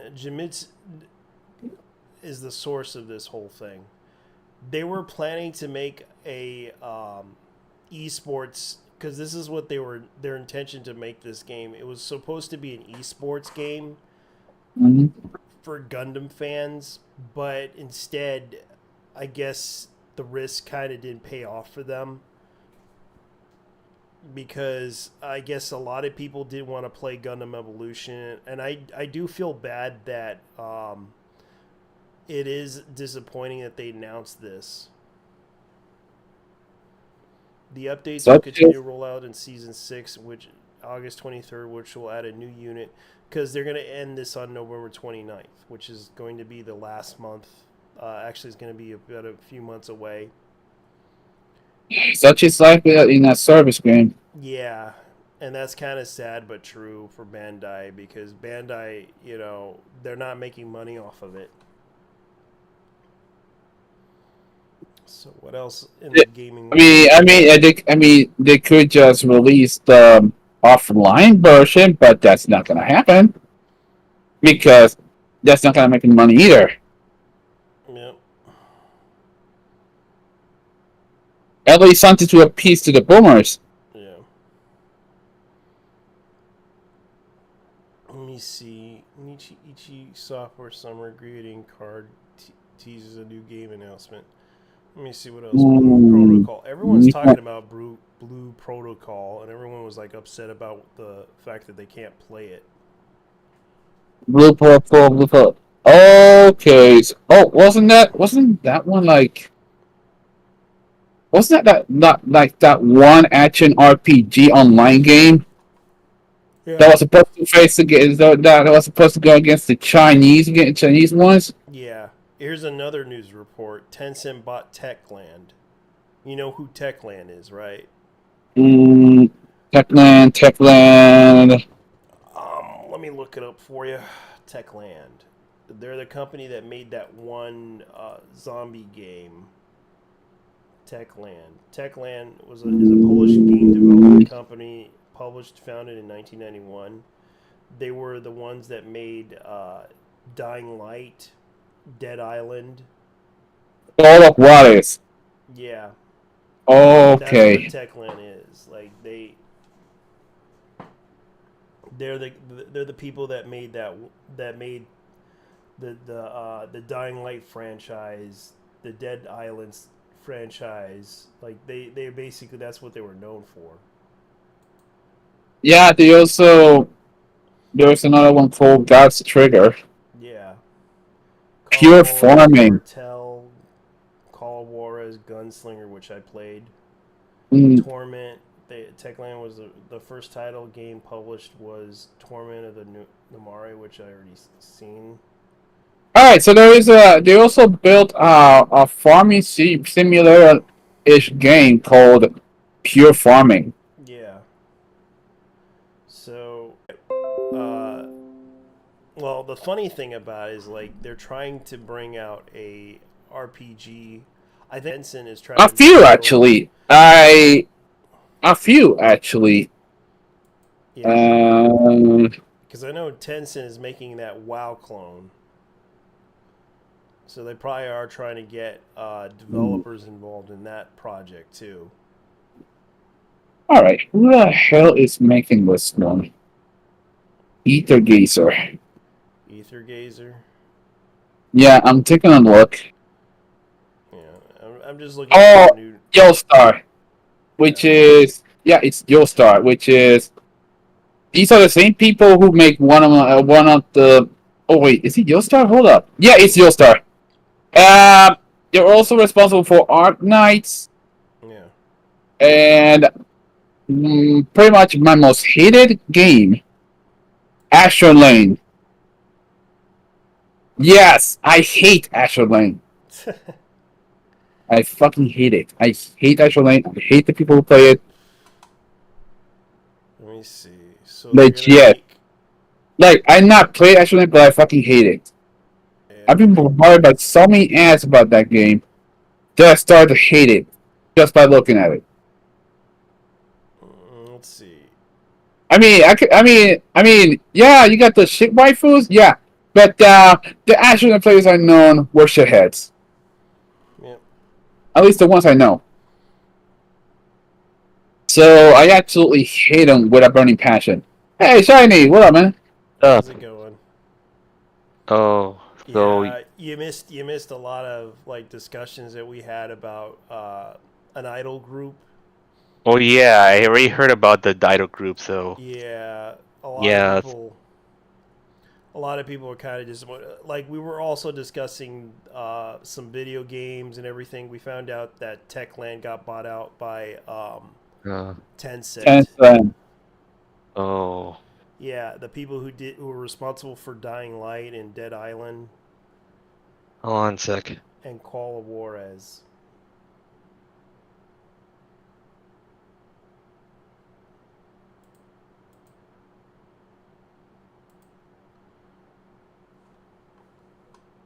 Let me see. 5 days ago, what did they line up for? Armored Core Fire. Okay, Park Beyond Sand. Oh yeah, this is the one that my friend was telling me about. Sandland. This is the whatchamacallit, Akira Toriyama's project. damn. Yeah, Sandland. Yeah, Uh, based on Akira Toriyama's. Okay, so it says here, Akira Sandland transports players into a desert world where both humans and demons suffer from an extreme water shortage. Yeah. Players defeat Prince Beelzebub, joined by Sheriff Ralph and Demon Thief. And chapter, of course, the main character is named Beelzebub. Holy shit. Yeah. This is gonna be quite a with the evangelical. Oh wait, they don't even play video games, so whatever. Not the first time they used the name Beelzebub. Yeah, but If Satan is gonna be in this too. of course, Yeah, Jeff, Asians are built different. yeah. I have a feeling they're gonna cancel that one because Sandland is actually. Oh man, look at the cover. The classic Toriyama vehicle and character. Yep, I see it. Like Fucking A, man. It's actually really nice. Actually, this manga is not. Dude, I fucking love the cover artwork that Toriyama does, especially from Dragon Ball, Yeah. because the guy always incorporates real fucking cars into it. Like straight up. Yeah. I'm looking at the manga right now. Like you can see right here. I'm gonna show everybody. Let me go ahead and show everyone the cover. This is the Akira Toriyama sample. I find this funny. Like the kid is just had a ferret, and basically the ferret has like a weapon, and they were trying to. The guy was trying to spray him with holy water. Oh, that's fucking cool. Yeah, and of course the funny thing about it is like the ferret sliced off the water gun. Dude, this is legit. This legit reminds me of Dragon Ball, and for good reason. Same guy, same guy, and everything. Yeah, same guy, and I would probably read this manga. I would say, I think this manga by itself would be interesting to read. I might buy the book. You know, I was at Sam's recently, and I found out like the entire volume collection of Dragon Ball Z. Yeah. I don't know if it was I don't know if it has all chapters, but I understand that they are selling it for $200. Oh God. Yeah, because it's an old series. Oh, and not just that, it also comes in bulk. Oh yeah, I forgot. Yeah, it does. Like that's a big collection for a manga series. I just pictures of it. I understand it's all the sagas of Dragon Ball Z, from Raditz all the way to the GT set? No, not GT or Super. Fuck me. Oh, Well, either way, yeah. they sell that shit in bulk. $100, Yeah. $200, nearly $200. Gotta love what they're doing.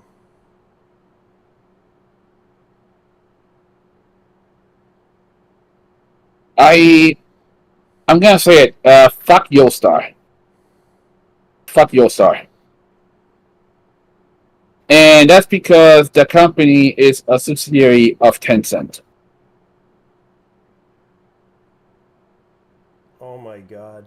Oh, they're gonna fire the writer from She-Hulk, the TV show. Based. Yeah, because Fuck apparently, yeah. yeah, Don't feel sorry for these motherfuckers. For real. Don't. because I was laughing about it. I was like, that's what happened. Like, they were basically,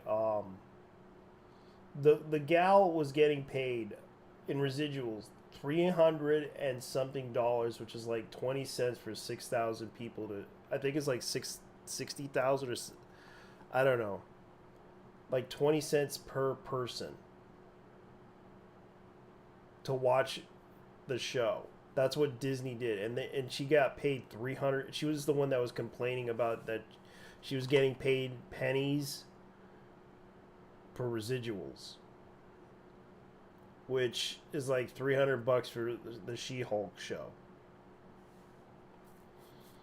Whether it was aired on TV or on streaming, they would pay this person a lot of money, and of course the person got upset and tried to complain about it because of the whole writer strike situation. And guess what they're doing for in the writer strike situation, aka Actors Guild. I understand that a lot of movie projects got canceled because of this. Yeah, and they're demanding, like, they want more money from this.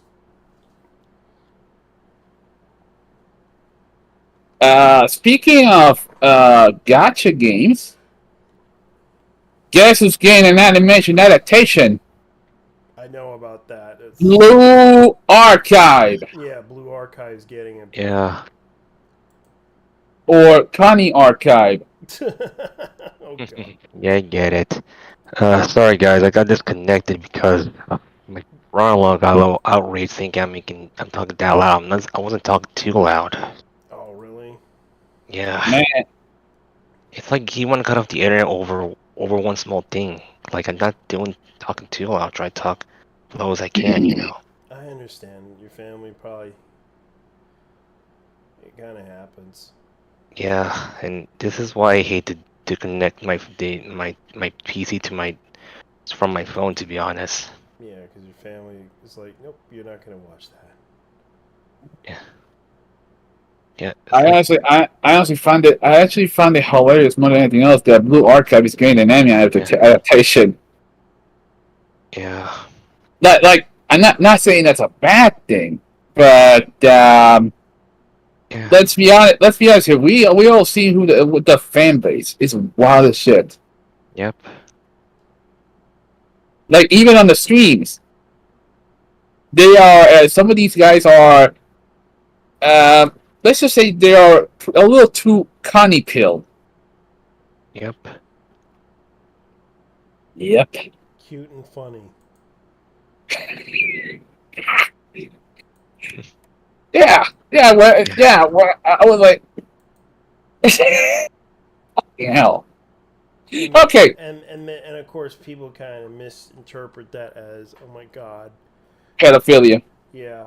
Yeah. Kind of like I don't have a problem with it. I understand people have this issue with it because it's a personal issue that they have with being abused as a child, or it's something that they feel that they need to do because they think it's the right thing to do. But I understand that there are people out there that are trying to literally go after people over this stuff. But but people have to understand there's a there's a legal thing. There are ways legally to do this, and there are ways not to, but the way they're doing it illegally. Going after people over this whole issue about make characters that are not real. And for the record, because someone is gonna take our shit, it's streaming other content. We are not lolicons, shorticons, or any of that. Yeah. Yeah. Yeah, and the problem is that they go after people over this stuff, and I personally have to say this to people: don't go after people over this stuff, please. It is not. Yeah. It is not a good idea to do. I'm going to tell people in a nice way possible because. Oh shit! This is number 4. Yeah, because there are people out there that are literally upset because of the fact that on Twitter it becomes a harassment situation to where I understand people don't like certain people online posting things that you find inappropriate, but I would suggest blocking them. Yeah. Because if you feel like you're uncomfortable with them posting images of characters you think are bad, please do not touch them. Man, people got the game early. I swear to God.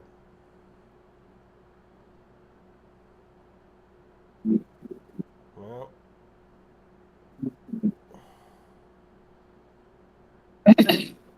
Wow. Yeah, to be honest, it's like these people shouldn't be like overreacted over small things, to be honest. Yeah, and this is becoming a situation to where people are not happy with what's happening. Oh, that's funny. Yeah. There's a meme going on.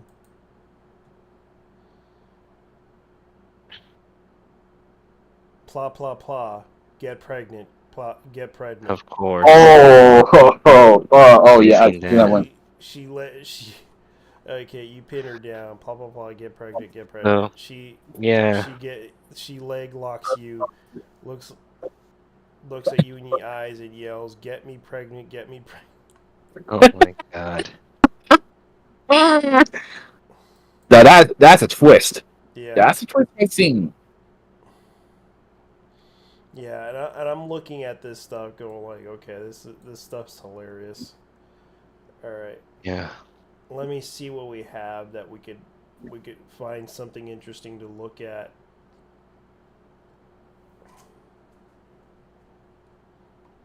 Oh, what the fuck? That dancing pregnant chick though. Yeah. Yeah. Yeah, she was spinning around. That shit ain't. That is definitely not safe. Yeah, and she managed to pull it off. Let's see if I could find something interesting to talk about. Yeah, since besides of, all the online bullying going on, like I said before, with just like, what's going on the lollies, what's going on with the idols, it's like, to be honest, like Hassan, he shouldn't be doing this type of stuff, and he should be responsible for his whole campaign, to be honest. He's gonna deny that responsibility for it because that's the typical Hassan way of dealing with the issue, and a lot of people are gonna just say, oh yeah, because I dealt with it in a nicer way. I told them like I think they need to get less voice lessons, and I told them not to give up on their dreams, because personally I don't think they are bad people. Yeah. I just think, as cringy as it was, I think they probably need to practice and work on their stuff. That's true. Because I'm not advocating that they should be bullied online for it. Like, sometimes people, like, if they believe, people look at me like, I want to be an animator. And they'd be like, looking at me like, yeah, whatever. Yeah. I would tell them, like, look, don't give up your day job, kid. Keep working at it. Yeah, and what I learned from Raging Golden Eagle, say one thing for sure: never give up your day job or whatever. Because the thing is, it's easy how trolls will find out if they know, and if you have no job, they'll take down your account. Yeah, no. And it's like I personally will say this to people, like I don't believe in as cringy as it may seem to me, looking at this whole situation, what was going on. I don't think I don't think they should have been harassed over over the fact that they were speaking Japanese and all this stuff. Yeah, Because by the looks of the situation, they treated this situation as bad, and I don't think they deserve to be canceled because of it. yeah. And as I said before, I said again, cancel culture is basically locale culture 2.0. Yeah, and they'll trace you if they think you're doing something wrong. Yeah, and I can say this is like it's like when I say this before with cancel culture is basically the leftist version of the locale culture that they want Yeah, to like make people who don't follow their beliefs or whatever. yeah, They're basically their leftist version of the locales, which I'm getting tired of this whole left right paradigm of which locales are they are. I know. And right now they are taking this a bit too far. Yeah, And a lot of people are talking about this because yeah, it's very concerning because they're really yeah, upset about this whole situation and blaming it on Hassan. And Hassan basically, couldn't help but laugh at it, but he, as you could see, he was the one that kind of brought it up. yeah, I brought it up too, but I basically kind of approached it in a nicer way. yeah, I didn't think it would be like trying to hurt people. I wasn't trying to hurt them. I believe that they deserved a chance to prove themselves. I think they deserve to be, if they think they can do it, they need the first thing I would tell them, get voice lessons, please. It would, because I think they could pull it off if they work on it.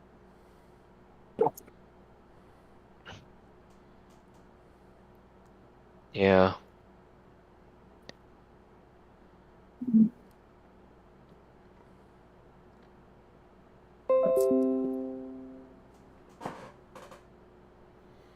Oh, so oh yeah, Farah's got her account suspended. What? For real? Yeah.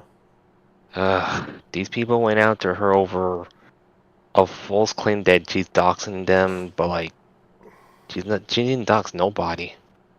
Yeah, it was basically with just like putting out information. And Board is back online. Board of Despair. Yeah, but yeah, Right. let me. Yeah, you heard what happened during the live stream with Anime Collector. Yeah, Yeah, there was a lot of things going on with that alleged plot line, yeah, and I was they had an argument because a lot of the questions that were being made against her, I'm not gonna try to but she needs to stay calm whenever people make those questions. yeah. And my thing is, for in my situation, I stay away from people's problems as it is. Yeah, because right now she's already in red. She's already in the red right now. Yeah, and Farah need to learn not to stay away. Just to stay away you know, from people's problems as well.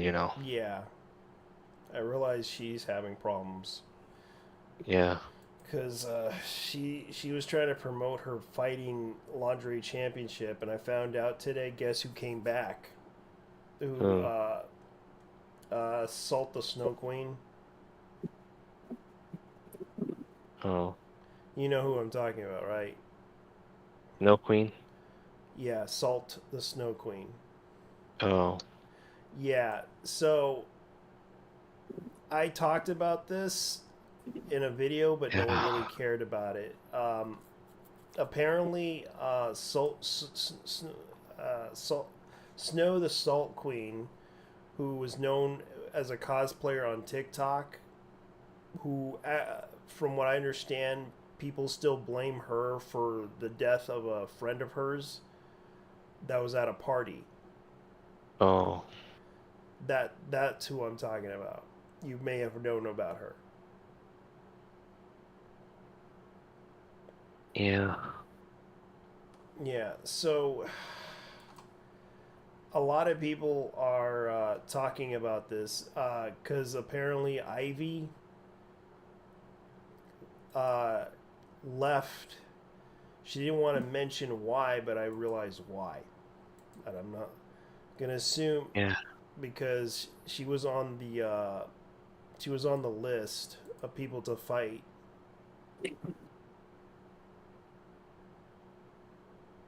and Ivy decided not to be in the fight because they were doing that Oh, laundry battling championships, and yeah. I found it hilarious because at the same time, that's what happened. Autumn Ivy, that's her name, the cosplayer slash voice actress. Because I found out that Snow the Salt Queen was in. I guess I'm assuming Snow the Salt Queen was going to appear on that match. Yeah.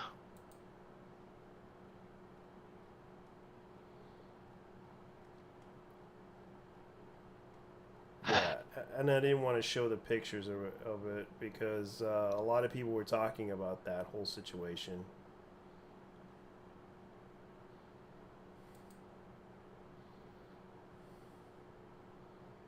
Yeah, I would bring it up, but unfortunately, people were like bowing out on that whole fight. So, what do you think? Mm,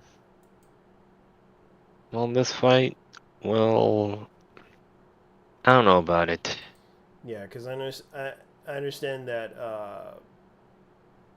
Barra is also fighting in that match too. Yeah. Is in that competition that they're doing with the Lingerie Fighting Championships, Yeah.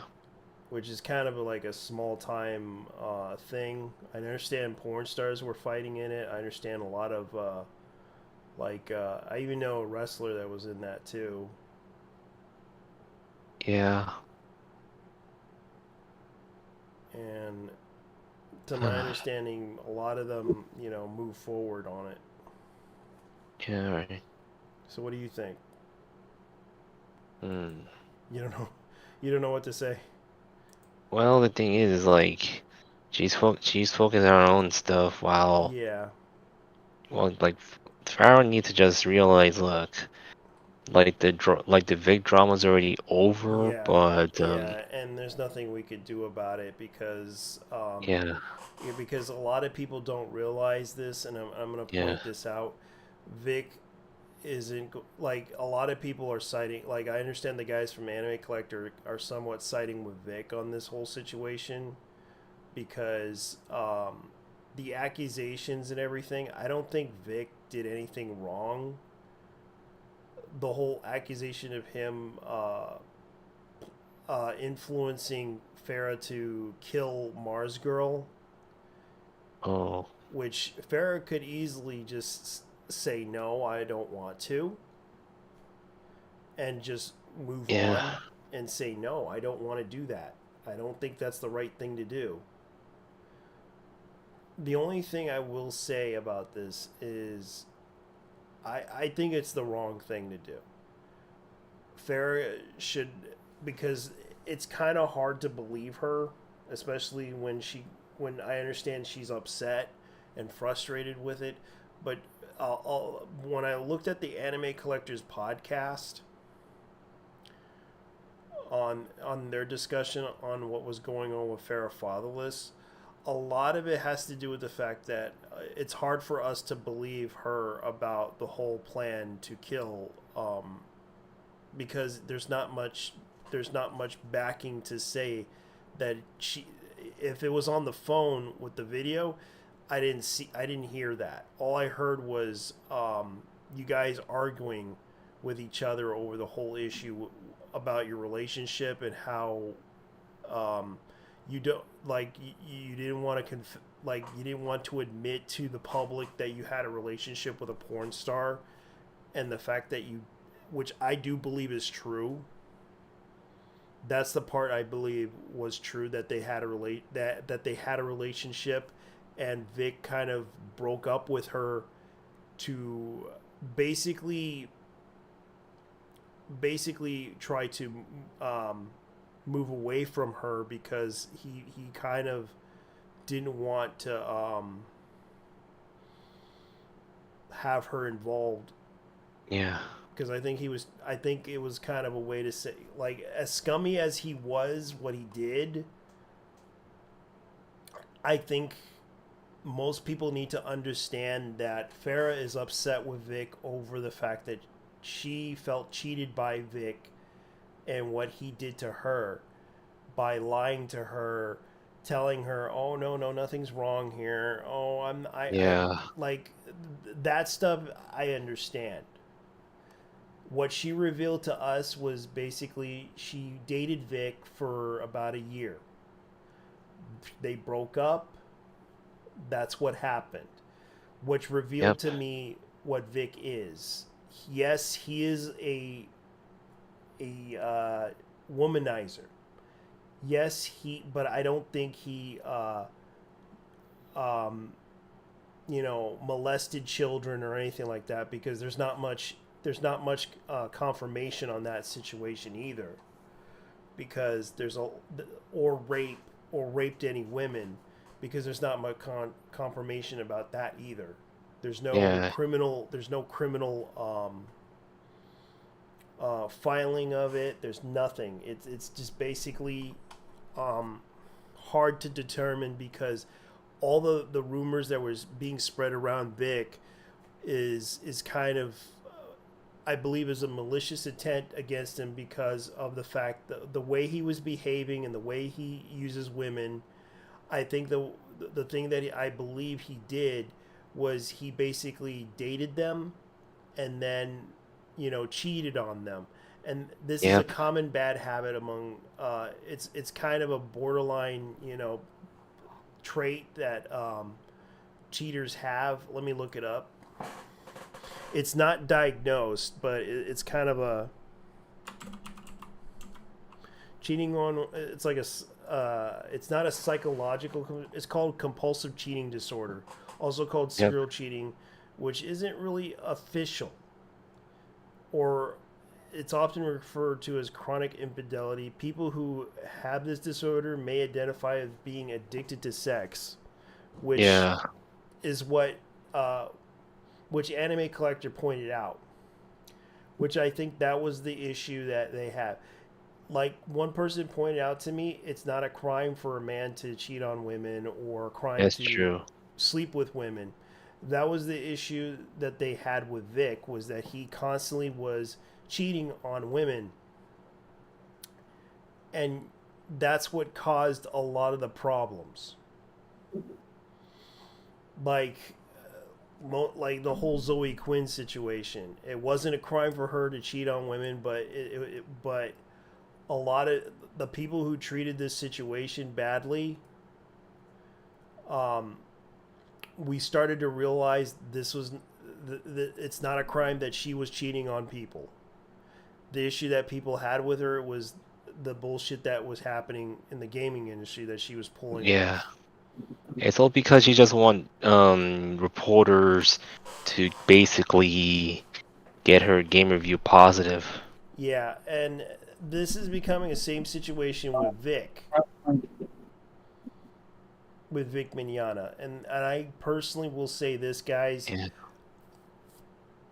I am not going to try to, I do believe her, but I don't believe in the part about the whole situation with her and Vic, her claim about murdering, the plot of murdering Mars Girl.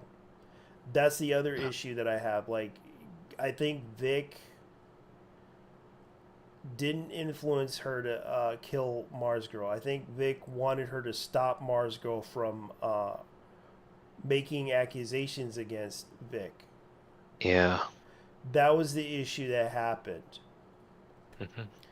That's what I think Vic was dealing with. Like, he basically felt threatened by the fact that he lost a lot of money. Like, according to her, about Vic is that he lost some money in this whole situation with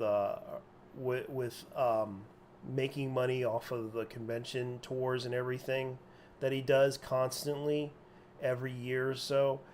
It's kind of sad that people would go out of their way to ruin a person's career over the fact that he slept with women. Yeah.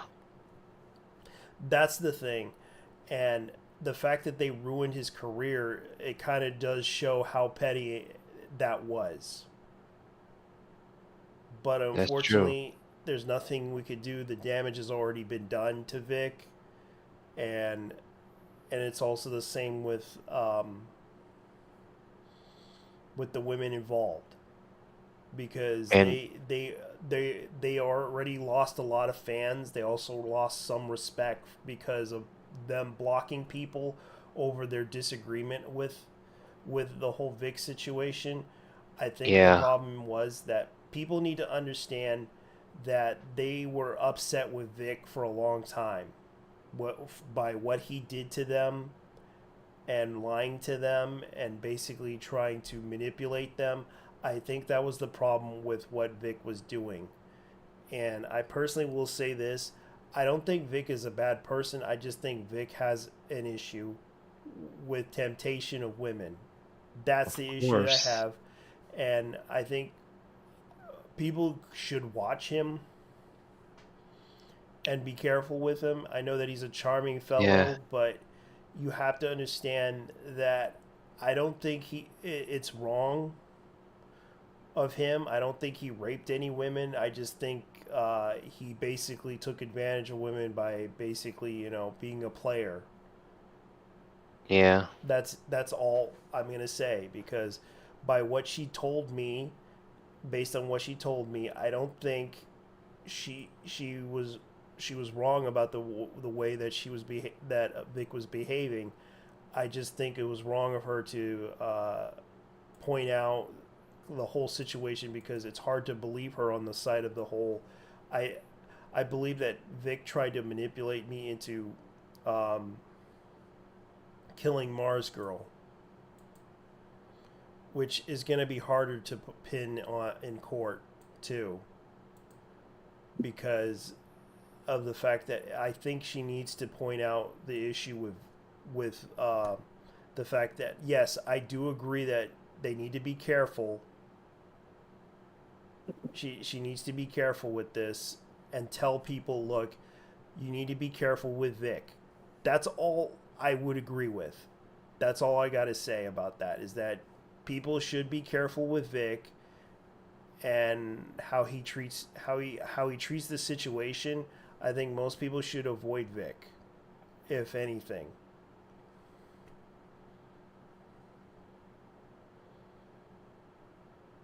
And and I don't have a problem with him at conventions or anything like that. Yeah. Like she mentioned before, she doesn't have a problem with him at conventions. I think the thing is that he needs to say he's sorry. Yeah. That's the only thing and I'm not saying it's like the whole none of my business thing, but when it involves a woman that you had a relationship with that happens to be a porn star and you're a Christian,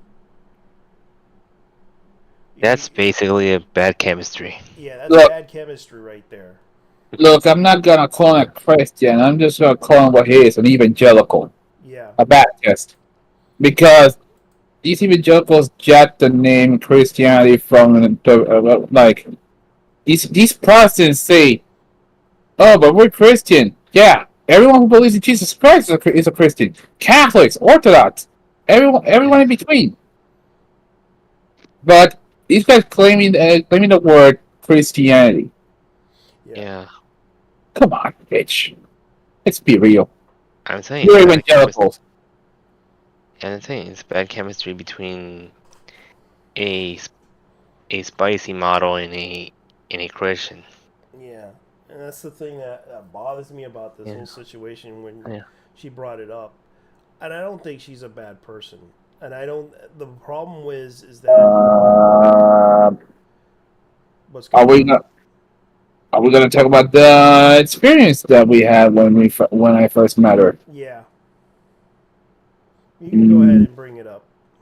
Nah, Yeah, I don't feel like it. yeah, because I understand she brought up the whole situation with a particular story that you mentioned. Yeah. Yeah, and I don't think. And the thing is, guys, I'm gonna say this again. The Vic Vignana situation is the case closed situation. Yeah. Like it's none of our business what he does in the bedroom, but I'm gonna say this in a fair way.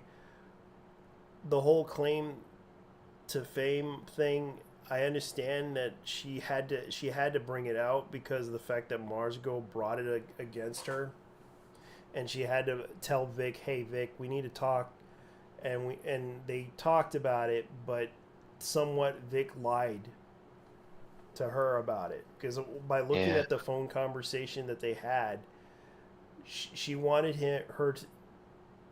them to admit that they were dating and they had sex, Oh. which is what was going on. Which they were dating and they had a relationship, a sexual relationship, and of course, being the Christian, guy that he is,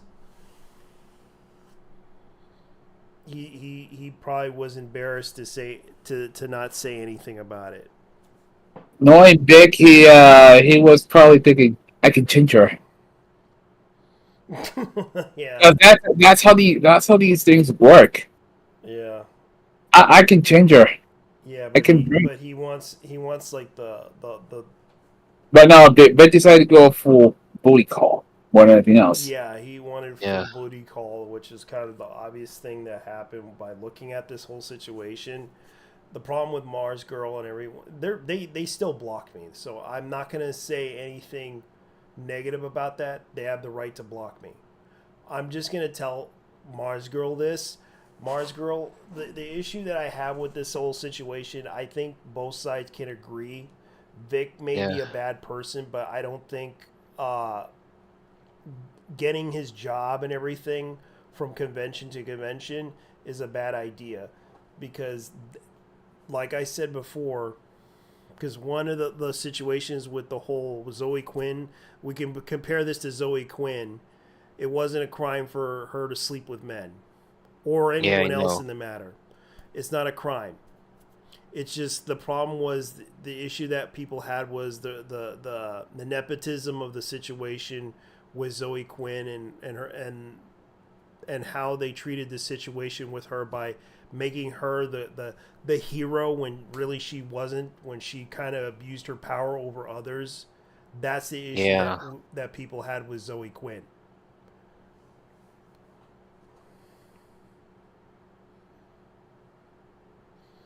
And the same with Vic Mignogna.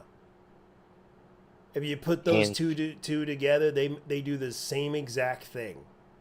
And we're fighting over this stupid shit, so it's time to move on and live our lives.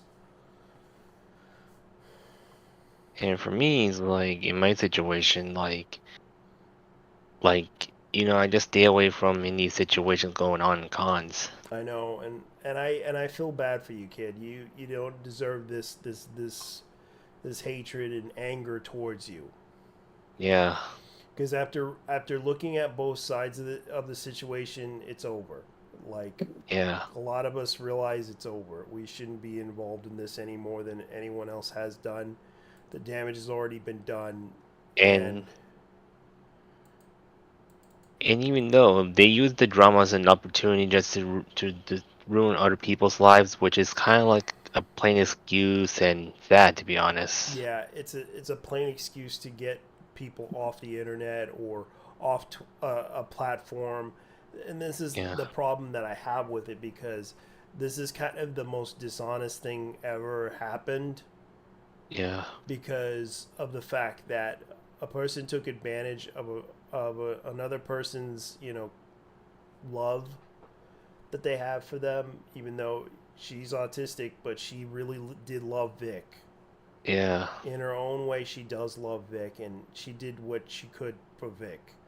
Because of the fact that the situation with Vic was kind of a little bit more of a bad taste in her, left a bad taste in her mouth when she realized what Vic was, after talking to Vic and seeing how Vic kind of treated the situation by not admitting to the public that they had a relationship, that they basically were having sex with each other, and him being like this Christian guy, that kind of puts it into a bad light about him.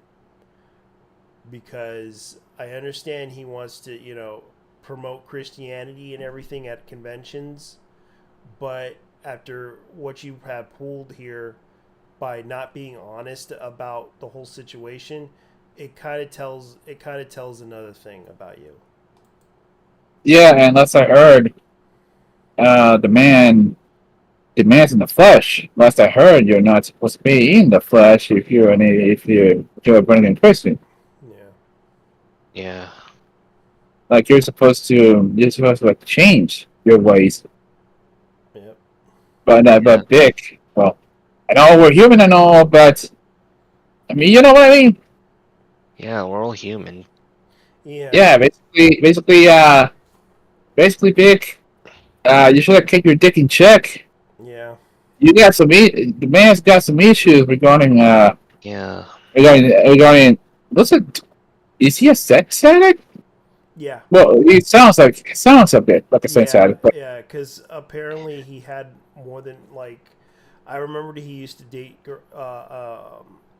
this one woman when I was at a convention. Have you seen the pictures? The man is ripped. Yeah. Yeah, he's a Chad. Yeah, he is. I can't believe that he basically pulled this off. Yeah.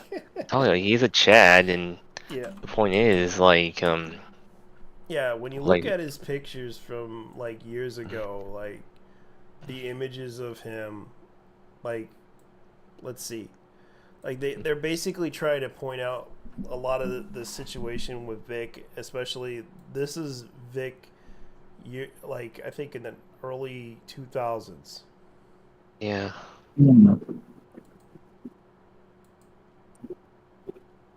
Yeah, so shit. Oh yeah, this is Vic when he did that one film with the wig and everything. Yeah, I remember this one. He was voicing he had a midlife crisis. He was basically portraying himself like he had a midlife crisis and everything. And I recall he was cosplaying as Edward from Full Metal Alchemist, and I was just funny. I saw that film and I thought it was hilarious. He was getting everyone to get on the whole thing. Yeah. Damn. Yeah. And you can see right here. Here's another example. He was engaged with this woman, with Michelle Speech, and they were engaged. They were engaged, and so what? Yeah, and then of course they end up in divorce. Actually, they didn't. They didn't divorce or anything since. Yeah. I think the point is with relationship issues, for me, and you could tell Vic was people were using pictures of him years ago kissing and hugging people, and that was and I kind of do feel bad because this kind of thing kind of happens, and I'm gonna say this right now. I don't think Vic is like this is like years ago at a sci-fi con. Yeah. Yep. Let's see here.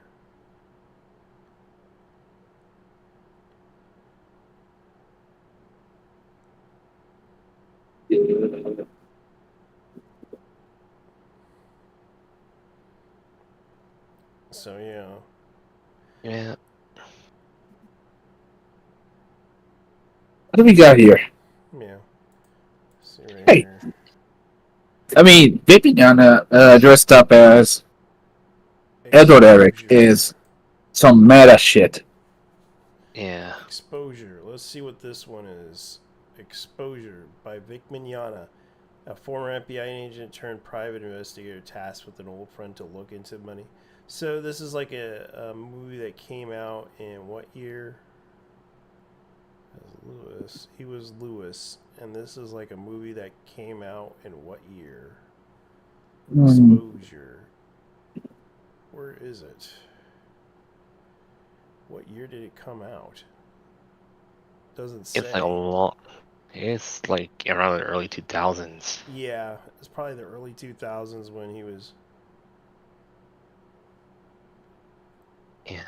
Yeah, so Vic didn't bother to go on Exposure. So this is kind of one thing I hate to say. Like, he's in his 50s.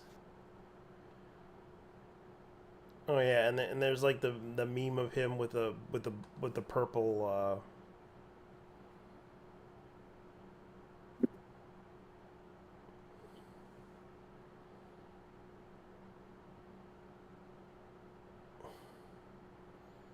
Yeah, the silent film. Oh, Yeah. I see the the eggplant. Yep. All right. So I saw something on Anime News Network. We were actually watching that show, weren't we? Like the first episode of that Yeah. regarding Sinduality Noir. Sinduality Noir, yeah. You probably need to watch that. Oh yes, this is when Big Mignogna kisses Chris Sabat in the head. Like My older brother's like, Dad, tell him to shut the fuck off, man. I thought that's telling him to shut the fuck this off. was like 13 years ago.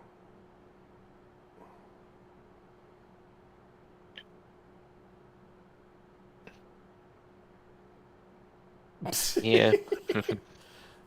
I remember that thing. It was like, and Vic with Chris Sabat.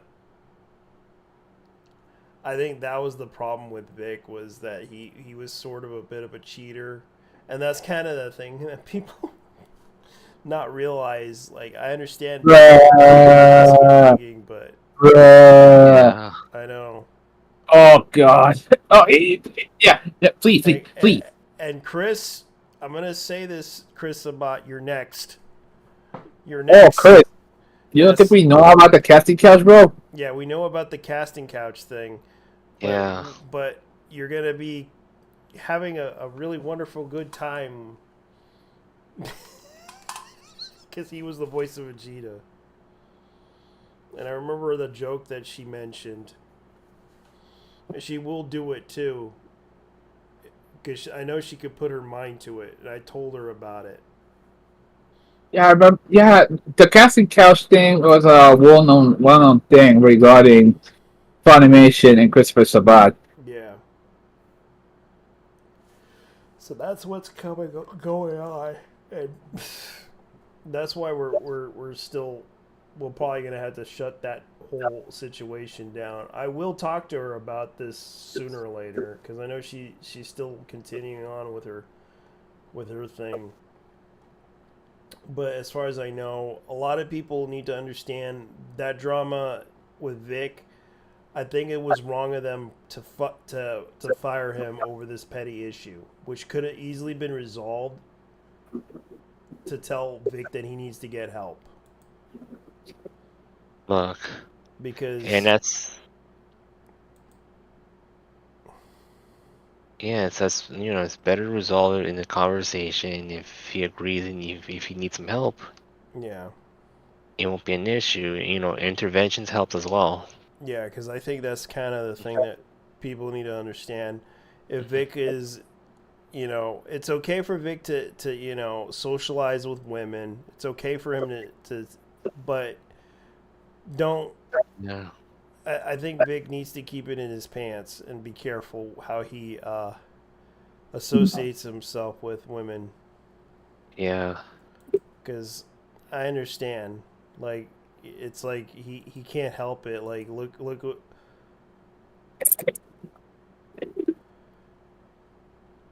I know. Man, today was slow as hell. Yeah, Rami Park and Vic Mignogna panel. Anime Romy Park? Matsuri. The Yeah, Japanese. Oh, the Japanese voice actress, Romy Park. yeah. Yeah. Holy shit. Be careful. Holy Be careful. Yeah, I can imagine him. shit. Yeah, and I'm gonna say this to Vic. Vic, don't worry. No. Well, I mean, Autistic Series, she's half and half. She's Korean and Japanese. Yeah. So. Yeah. Oh, I know that chick because I know that chick mostly because she voiced, of all things, Yeah. Koichi in part 4 of JoJo's Bizarre Adventure. Oh yeah. Yeah. And also Soy Han in Attack on Titan. Yeah. Romy. Okay, so she actually is a really. Oh, she was Nana Osaka from the anime from the Nana. She was Nana Osaka. She was Toshiro Higa. She was Ryu Kirin in Kill la Kill. Yeah. Yeah. And Hang Zoe Eric. Oh, Eric. She was like the original voice actress for Edward Eric. And she did. Oh yeah, she did Lauren Chahak from Mobile Suit Gundam. Oh my Gundam. god. She did Turn a Gundam. Holy fucking shit. She actually voiced him? I thought it was Ryu Kuimiya who voiced him. Damn. I think it was probably the movie version. Oh yeah. The Brotherhood. Yeah. Mm. Oh, she did that one. She did the production for Mangaloob. Oh yeah, she wasn't. Oh yeah, okay. So it ends up that Romy Park was actually the voice of Edward Eric in Brotherhood. Yeah. And there we go. She was also she is actually not only Brotherhood but also the original. She also played Edward Eric. She even played Hato from Aiden, which I actually like that anime. Identen or whatever it's called. She played it in the anime Idate, which is actually a really good. I thought it was a really good anime, but sadly they're not going to make another season. Oh, okay. Okay, Ryu Kuimiya played Alphonse. So she is the voice of Edward. Edward. Yeah, I remember that anime. I remember this anime. This was actually from voiced of Romy Park, formerly a gymnast who trained under the deceased mother Maki. Yeah, she became. I forgot what this Akikawa. I remember this anime. Maki Aikawa. That's from. Oh, okay. Airmaster. It was called Airmaster. Maki Airmaster Akawa. From the anime Airmaster, which I did see that one. What is it? What is Airmaster about? Oh, okay. It's about a gymnast who became a street fighter. And she basically fought in school a lot. Like she constantly fights in school because she was, she managed to defeat some people, and it was actually a really good. It was a really funny ass anime that I liked. Yeah. So was this classified on? I mean, Was this classified as a what is it called? A sukeban genre anime? It's somewhat Tsukuban, but it's actually a. Mm. I think from what I understand, Airmaster is a.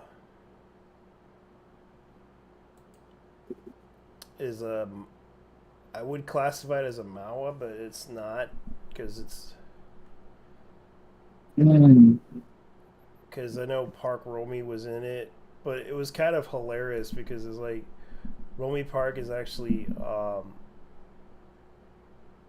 it makes sense because it was like Baki the It was kind of like Baki the Grappler, but instead this girl can jump in the air and kick people. All right. So it says here that she also played Code 44 in the Ultraviolet anime movie. Oh yeah, she did. Yeah, there's a lot of Oh, she played Tamari in Naruto. yeah, but she's also in the second season of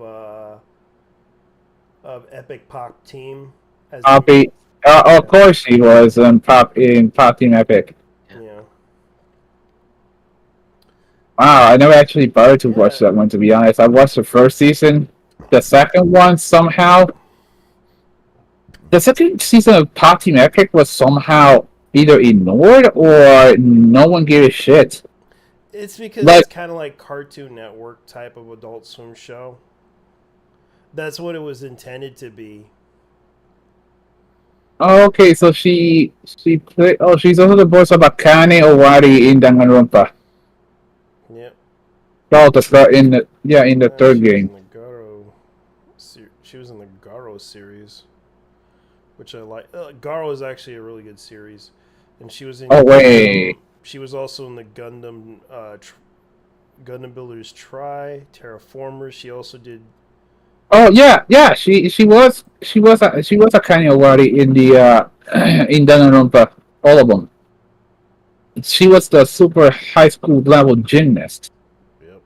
yeah. All right. She was in Kill la Kill Special. Yeah, not only special, she was also in the series as Ragio Kirin, Yep. who legit deserves the title of worst mom of 2012. Mm-hmm. She is basically the female Gendo Ikari. Medeka Box. I remember that anime. Hey, Bloody, you can come in if you want to. Hey, We're just discussing. we just bought that shit, man. Yeah, we're discussing about the situation with what was going on.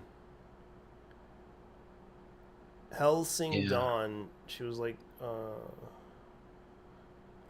Yeah, JT found out about a picture between Big Minana and Romy Park. yeah, Yeah. we're like discussing that whole situation, and I find it funny. Suguru Basase, yeah, Basara, Sengoku Basara ni. Oh, Shit. she was. Oh yes, I love that series. Senkire, Pure Engagement, Yeah. Bleach movie, Mm. Major Message, Rainbow. Oh, that's the prison one.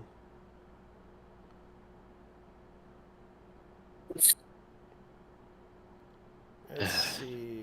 What was that other one? Is that Death Note? Yeah. I wouldn't But your be ass sure. wasn't that. Yeah. Yeah, it was Death Note. Yeah, she was in Death Note, but she was a supporting character in that series. Well, And she was in Ah. Hentalia, Access Powers.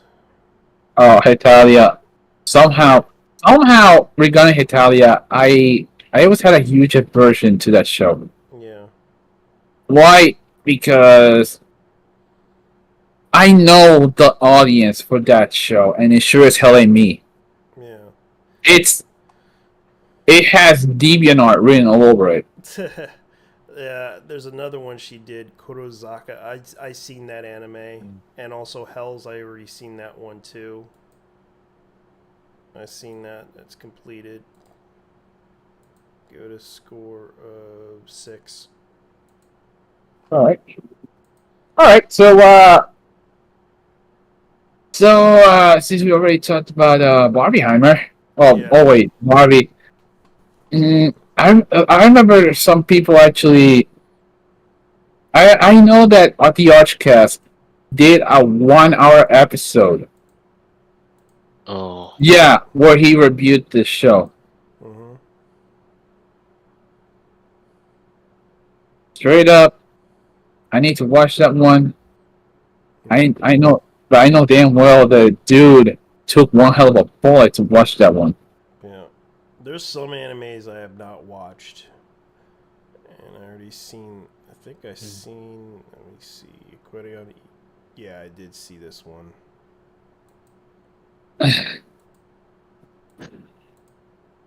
So, well, okay. Yeah. 6. Oh, all right. So I wanna say that in the case of what's his name? What was the name of this motherfucker?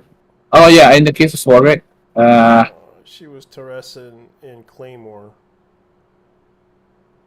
Teresa in Claymore, which happens to be one of my favorite series, and I was still waiting for another season.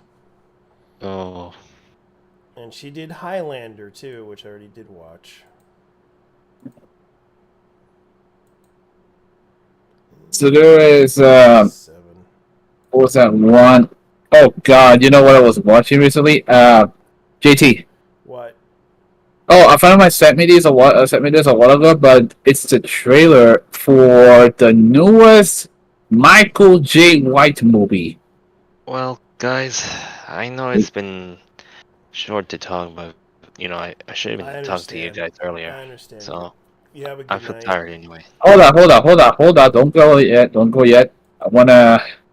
Yeah. Yeah, the movie in question is called Outlaw Johnny Black. Oh. Outlaw Johnny Black. He has the cast of Black Dynamite. Mm-hmm. I predict it's gonna be Kino. Fair enough. It's basically a parody of Boss Nigger, the 1970s West exploitation movie. Yeah, he went there. Dude, straight Michael up. J. White did it. I know. Yeah. Michael J. White wanted to make that movie, but I recall he wanted to make that movie and use the clips from it. And what happened was the funding. I even tried to fund it myself if I had the money. I tried to fund that thing, but it didn't happen for him. Well, it's gonna happen now. Oh, she did the main character shoot from SD Gundam Force. That's funny. Okay. Oh. I can go now, guys. Right? All right, you go. Now you can go. Get out of here. Get Later. Out of here. Get out of here, man. Get out of here. Go the fuck to sleep. And she did kite. Oh, she did the young Get Backers. I haven't watched that one. Dragon Drive. I know that one. Seen it, but I haven't completed it. Razafon I did see. Oh, she was in Pokemon. Yep. Oh god, she voiced 3 of the siblings from Brock. And she did Shaman King, which happens to be she did Tao Ren. Man, I could never get into Shaman King. I know. I blame I blame myself and I blame 4Kids for that one. Luckily they are releasing the Japanese version of it on Blu-ray and DVD.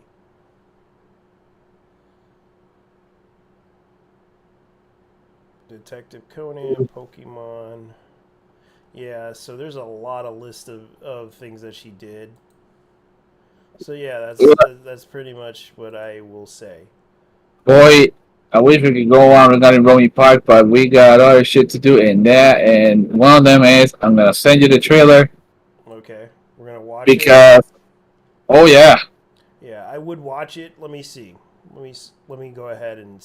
yeah, it's called Outlaw Johnny. It's called Outlaw Johnny Black. All right, we'll look at it. And goddamn, I've been like, here's the thing. I've been watching Dolomite recently. Both the first and the second Dolomite movie, Yeah. which were I get, and after watching those two, I pretty much got the idea of where Michael J. White got the character Blood Dynamite from. Because the dude legit sounds like Rudy Ray Moore. Yeah, for real. For real. Dolomite was played by Rudy Ray Moore. And he legit looks like him. Okay. And and here's the other thing that doesn't help much. Bullhorn, one of the characters, legit sounds and talks like Rudy Ray Moore. All right. So it was a homage to the man. And this is the Anime Outpost podcast that you showed me. Oh god. Well, it's not bad. Production wise, it looks like they got all the like pictures and everything. Oh yeah, that was. I'm actually the guy who does the screenshots. Oh really? Yeah. Josh runs the OBS system sometimes as well if Josh isn't going to be there.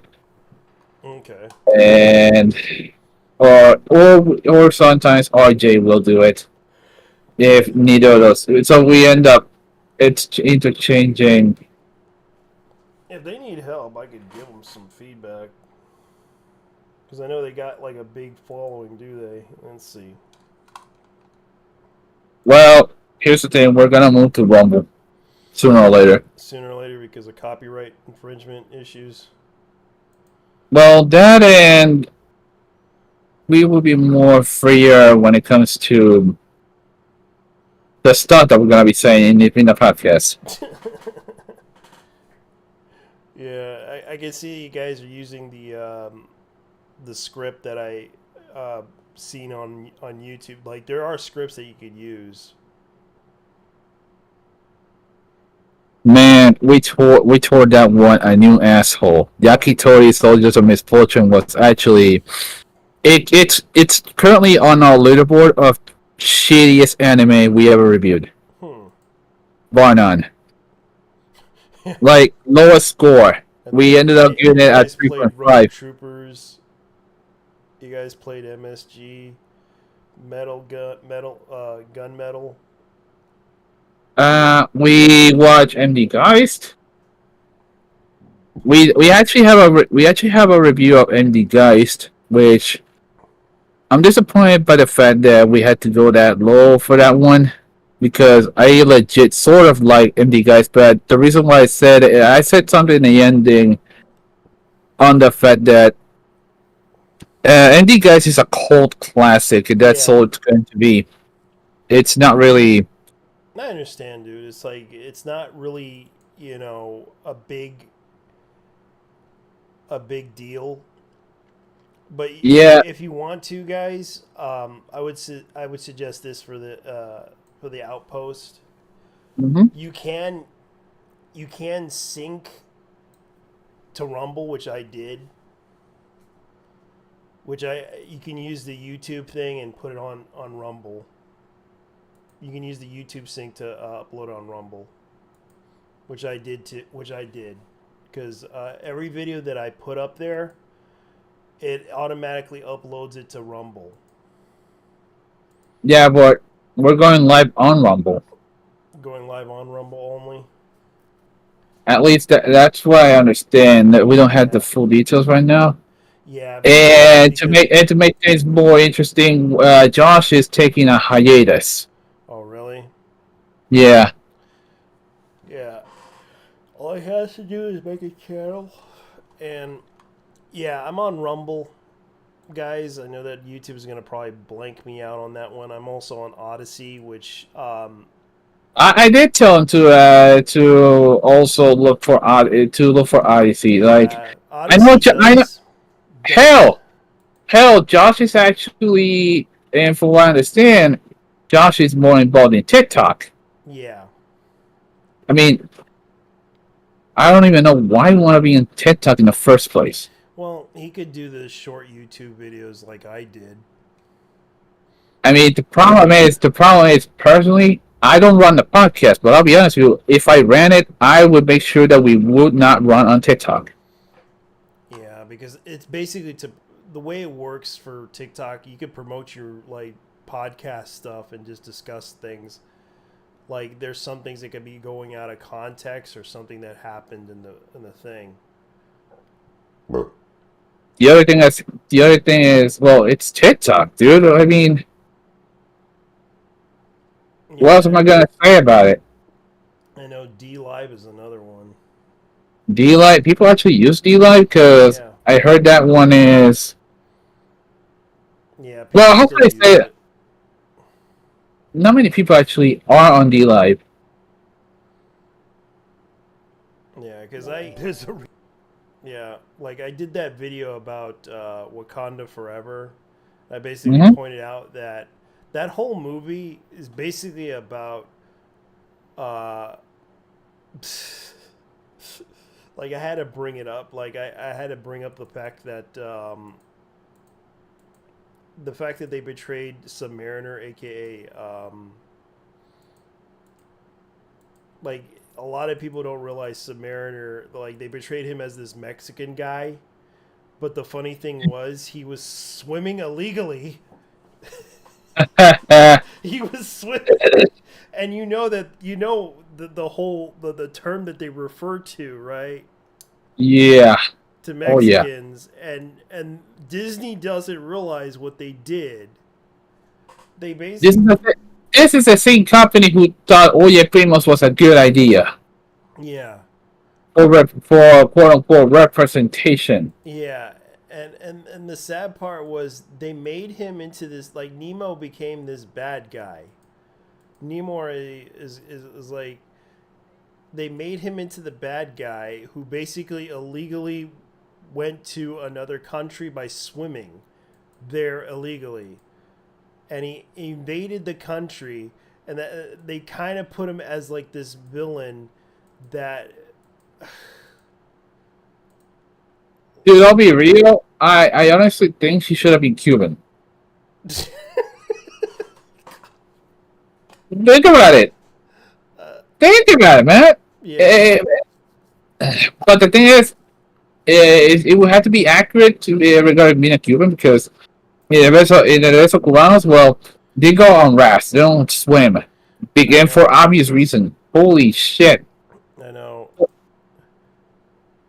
And I made like content on Odyssey. I made content on like you can upload it on all platforms.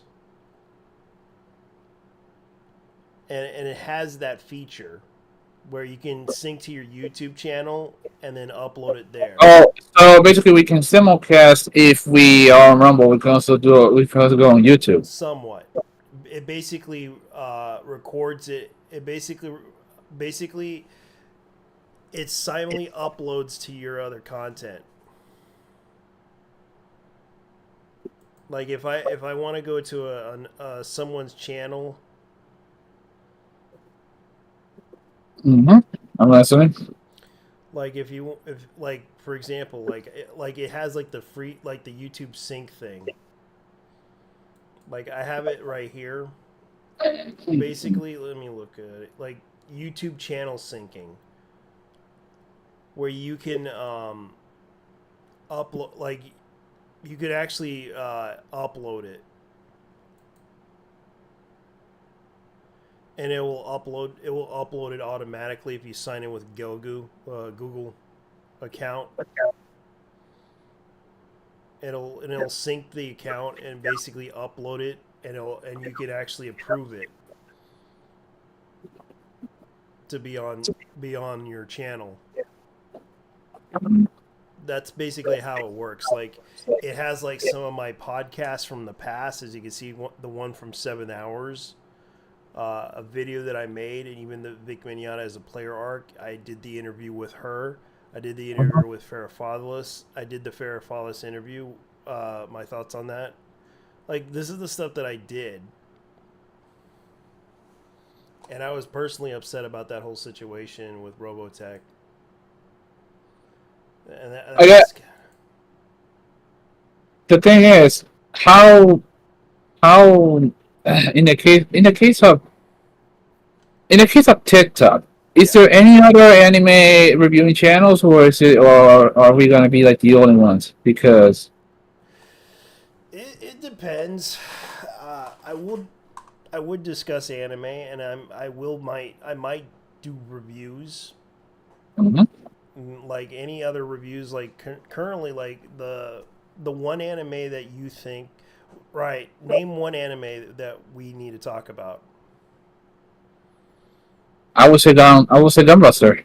Gunbuster. Okay, I did see that one. I did. I did see the OVA, but I did not see the movie. I watched the OVA. Yeah. So we're on the same boat. Yeah, basically. Go ahead and talk about it. Oh man, I legit think that this show was a lot better than Evangelion it will ever be. Yeah, this was like the work that Gainax was known for.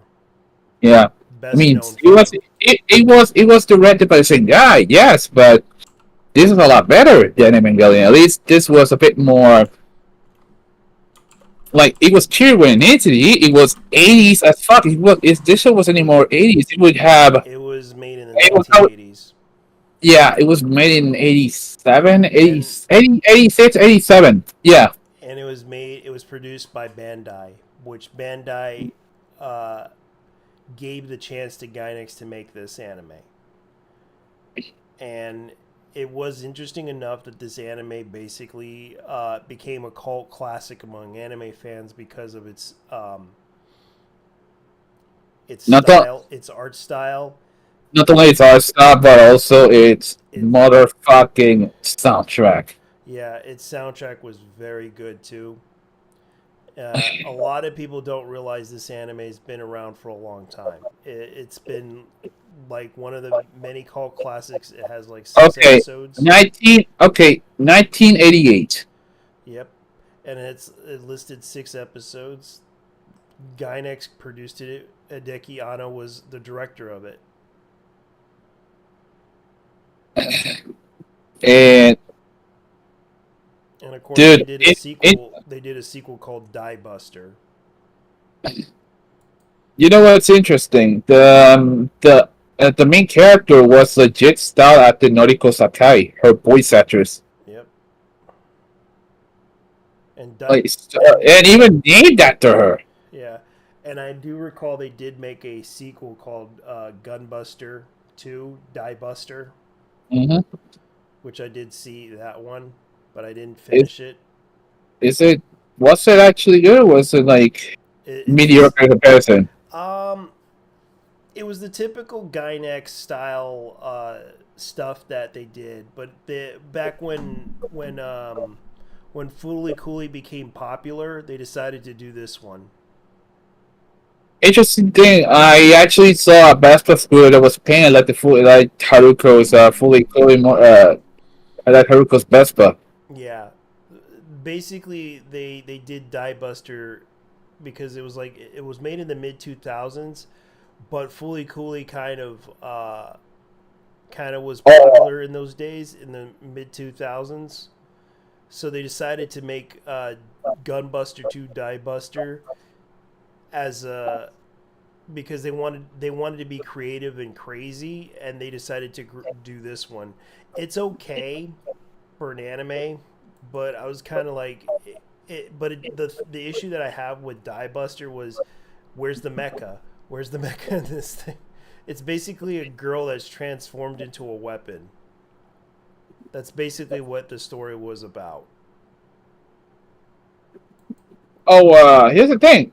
if you guys have seen the Japanese dub of Ranma and a Half, you're gonna recognize Akane's voice because that is she also played Akane Yeah. in Ranma and a Half.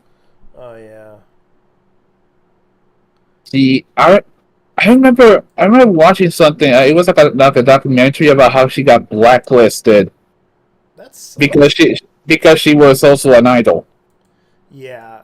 I guess some people were upset with her for having to be an idol in that whole situation. Interesting enough, she's still working. Yeah, she is. And All right, Gunbuster happens to be like a very good series. But I do feel bad. Like this series definitely deserves a remastered. dude, that would involve that would involve Imaishi buying the rights from the show. Yeah, but Hideki Anno would probably buy it. But the problem is the music won't be on it. Keep Man, in mind, like, yeah, because it hurts when they had to take off the music from Evangelion, the original ending song that I liked. Yeah. Yeah, thanks a lot, Nancy Sinatra, you goddamn bitch.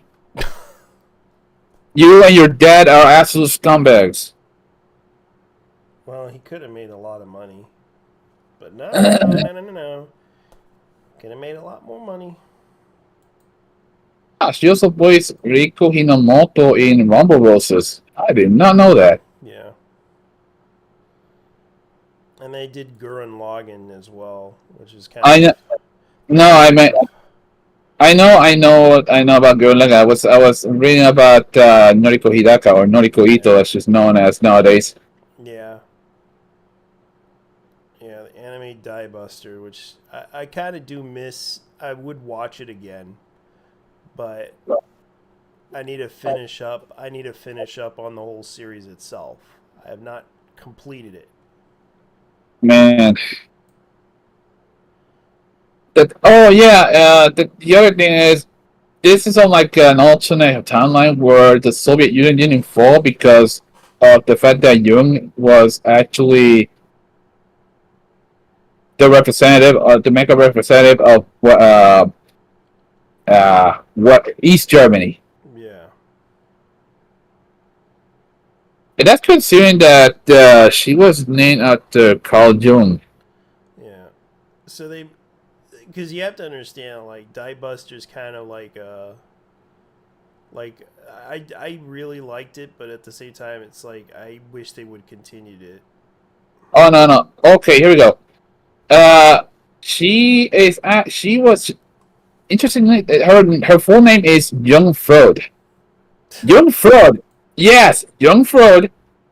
She was named after, of all things, Carl Jung and Sigmund Freud. Oh God. She also shares the same birthday as Noriko. Yes. That's right. This chick is the prototype of Asuka as well. The East German redhead in the Gunbuster was actually the prototype for Asuka.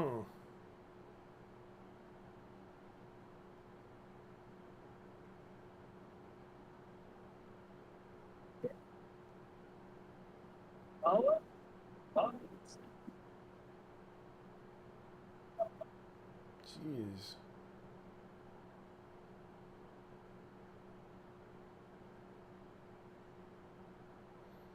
Oh yeah. Oh yeah, I forgot. A month ago there was oh yes, the EDF, the Earth Defense Force game was 20 years old. It's in its 20th anniversary.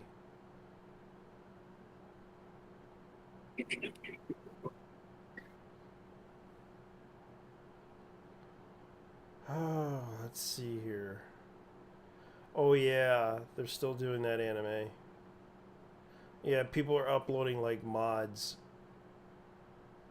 Jesus.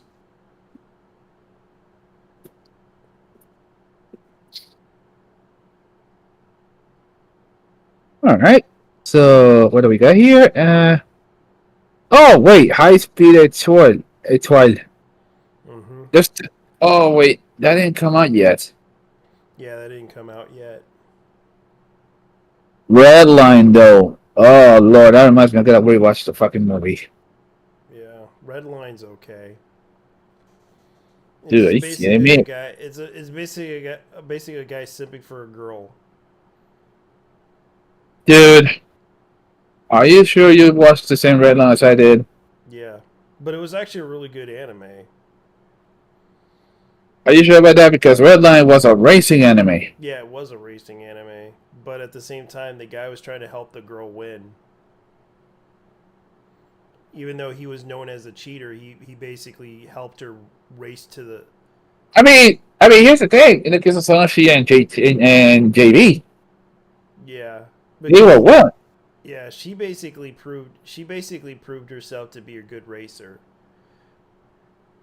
and he basically tried to help, but at the same time, he was also driven to do it too. Like he was determined to drive. And I actually did like that anime because it was basically sport. It was, like the message was like sportsmanship and such. Not just sportsmanship, but also the animation was insane because it was hand drawn. Yeah, it was hand drawn, and it took like how many years? Like 7 to 4 years. 7 years actually. 7 years, and it was a long project that they did for that anime, and it was definitely something that they attempted to do that was actually bold and entertaining.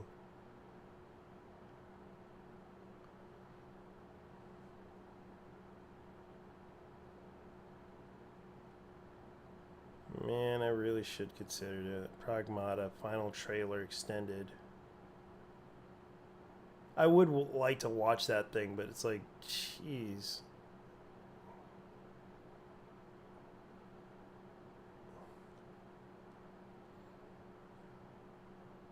Oh God, no, no! They did it. They did it.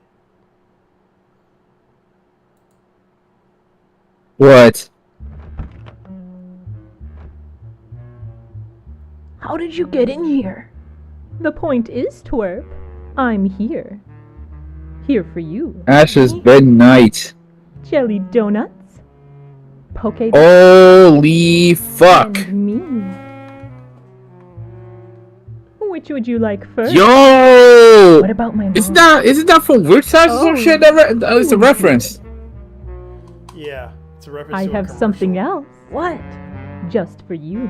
The Pokédex as some jelly donuts. I know. I know, Moonlit. No! Oh no! I know. Oh hell yeah! Yeah, it's the same person that did those animated movies. Marmalade. Yeah, I think it's the same person that did the whole pregnant Pokemon thing. I'm like, impregnate the Pokemon. Oh lord.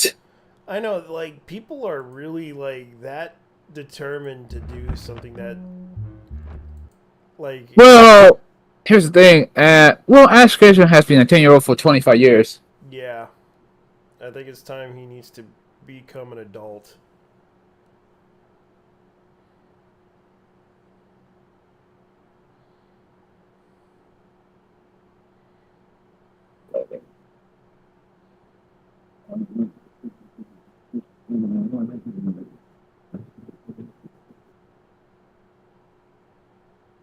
Gotta watch that one.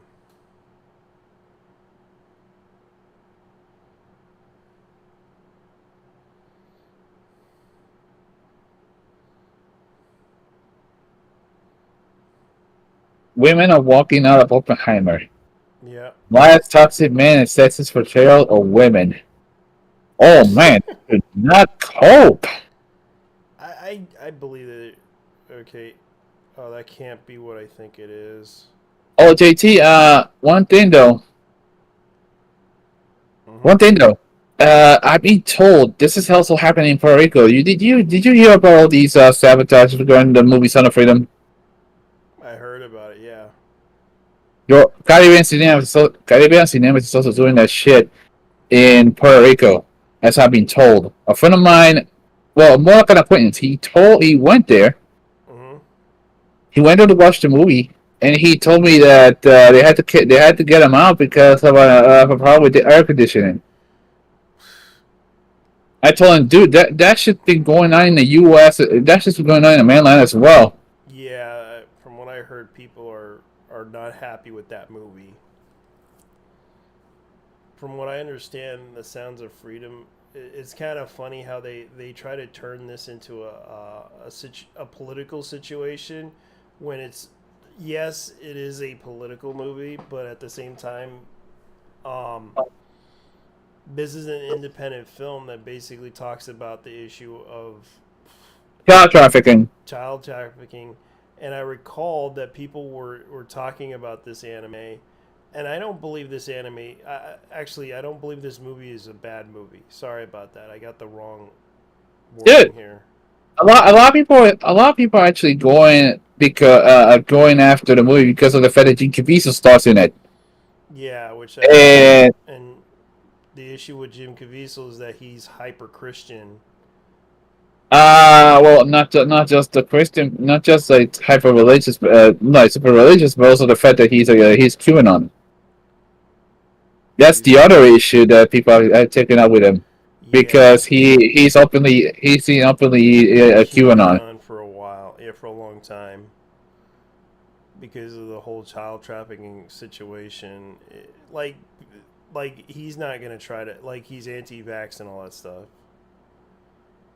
I don't think it fucking matters Yeah, on that one. yeah, I really don't think it matters because a lot of people are bringing this up, and I don't even know why they do it. Like, like they're trying to sabotage the movie. Don't watch this movie. So what's this movie? Because Mel Gibson is the one. Wait, what's it? Oh wait, is it Mel? Hold up, what's it Mel Gibson? Oh, wait a minute. Sound of Freedom. The sound. Okay, who directed this one? Yeah, Alejandro Monteverde. yeah.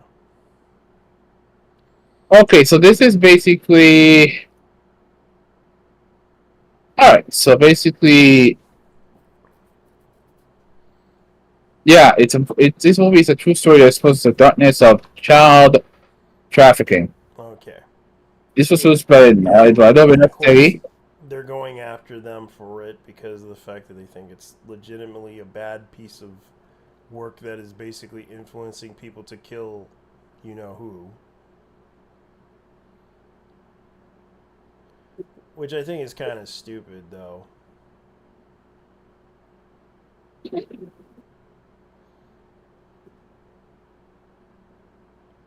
Oh, the reason is this movie is pretty much exposing. Well, let's be real. It's pretty much exposing what we've known for a long as time. Yeah.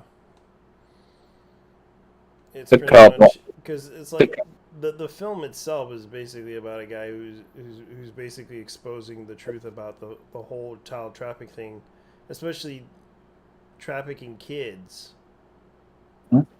And it's like that's all the whole point of the movie was basically exposing these people who are trafficking these kids and using them as like workers or sex slaves or whatever. Oh, and also the fact that Jeffrey Epstein. Yeah. And that's the biggest problem with them is that they're trying to use that against calling them conspiracy theorists. Don't believe them. They're conspiracy theorists. But yet, the thing about that is, like, I don't think they're lying either. Because there were incidences that happened with accusations of, like, but yet the list of suddenly disappears when was Yeah, given to them. and the other part of all the people who got playtend and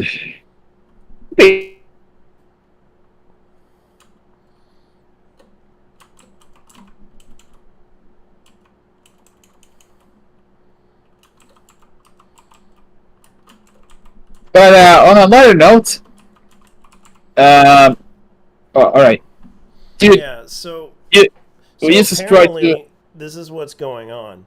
So this is what's happening. Trafficking arrest, sex trafficking arrest, 4 arrested, including a North Texas sex trafficking. 42 arrested in northern Texas for multiple agency sex trafficking. This did happen last, and now they're in court. 4 days later, child sex. 120 people, May 3rd. 3 teens rescued in an operation. Yes, so it does happen. And they're saying that, oh, no, this is not happening. 3 arrested in Washington as 84 children rescued. This happened in October of 2017. More than 200 arrests in Polk County human trafficking bust. February of 2023. 20 women believed to have been trafficked into the U.S. and forced into sex work, rescued during the long operation. So, yeah, sex trafficking and child trafficking does exist, and they act like it doesn't. And yet they're concerned about women being abused and everything in other countries. But yet they're trying to go after a film. When actual real things happen, you guys act like legitimately assholes. So you're going to tell me that it doesn't exist, but yet there are reports right here that say otherwise. So And then there's the fact that who's the bullshit liar? Me or you? Dude. No, I'm telling the I know. audience. No, not that. I was gonna say that. In the case of what's the movie series AMD. Yeah, it ends up a lot. A lot of it has to do with the woke employees in there. Yeah. So it's from between. I mean, AMC is the only one who decided to play this. Yeah. In the case of Puerto Rico, it would be Caribbean Cinemas because that's the only firm that actually deals with movies. Yeah, and I'm gonna say this right now to these people that are sabotaging the film because they don't want people to view this film. Are you worried that people who are immigrating to another country and you don't realize the safety issue of importing them to another country is another issue that has happened before? Because there are reports of people trying to pay off for their children to come to the U.S. No joke. They're basically doing this to kidnap them. And what do? They abandon them, and whenever their parents don't pay up. Or the parents themselves sell them to child trafficking rings. Yeah. And this is not something you could do easily. And yet you think it doesn't exist? You think it doesn't? This shit's for real. And yet you want to sabotage a fucking movie over the fact that, oh, he's QAnon and he's a racist. He's you know, this becomes a problem with you as a person who thinks this is a good idea to do. More like a stupid idea. When reality hits you in the face, I hope to God you get help.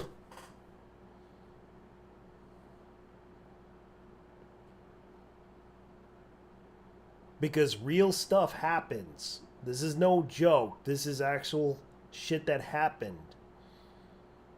This happened in Washington. This happened in other states. This has happened. And if you're going to tell me that this doesn't exist, and you're going to tell me that this stuff is conspiracy stuff, this stuff does happen. And I'm going to say this again. Don't worry about what the conspiracy theorists say. Worry about yourself. Because the conspiracy theorists may be crazy, but they could be right. and it could That be remind true. that reminds me of those game reviewers. Some of these game reviewers who were talking. Ah, yeah, they were talking about how people who watch anime were pedophiles. Yeah. How they themselves were caught in 4K soliciting minors. Yeah, they got caught soliciting minors, telling everyone, "Oh yeah, they're a bunch of pedophiles," and then we find Well, out they grooming got them too. skeletons. Yeah, and they got skeletons in their closet when they do like whenever they go after a community of people that they don't know about, they probably have skeletons in their closet, and that's what happens when you try to cancel people that you don't know, but you would rather trust the journalists of all people over this whole issue.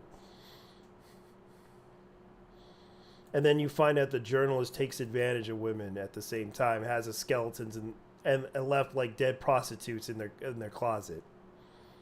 Oh, speaking of, get a look at this. Did you hear about the James Meek thing?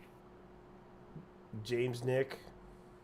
James Meek. That was the ABC News producer who has been convicted of possessing child sexual abuse materials, including videos of infants getting raped. I heard about it. Yeah. Yeah, it's in the pouring. I know. Well, I mean, but I ain't talking about the corner pander. He sucks. He's a faggot. Damn. You gotta take. You know what? Quarter pounder maybe a bad person, but at least he was right about it. I wouldn't say Jeremy's a bad guy. The problem is he doesn't care. He doesn't give a shit Yeah, what people think about him. he would report on it.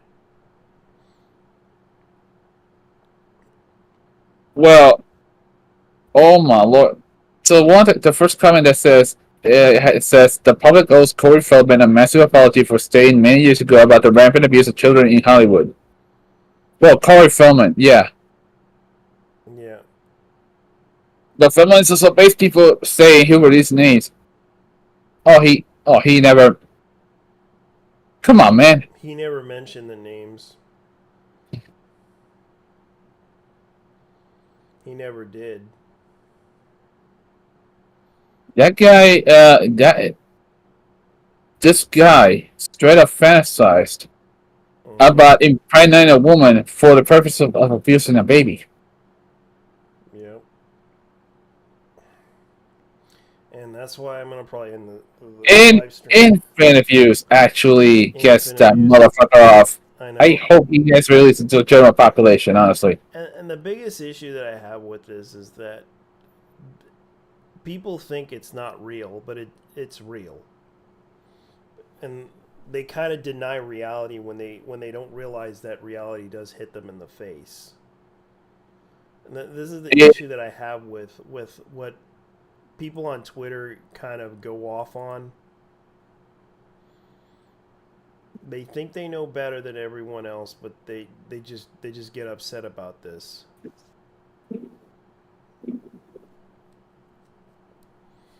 Oh, that's funny.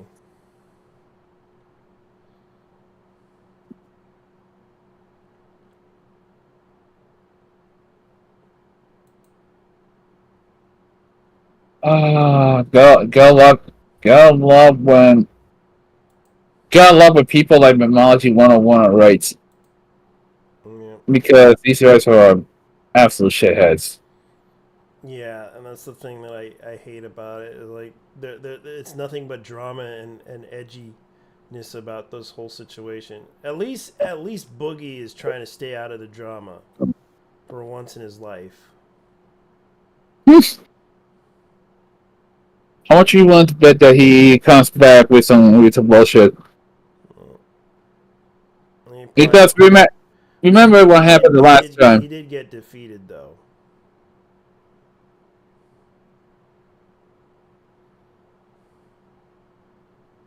Well, yeah, you're gonna have to close this shit then. Yeah, I'm gonna end this.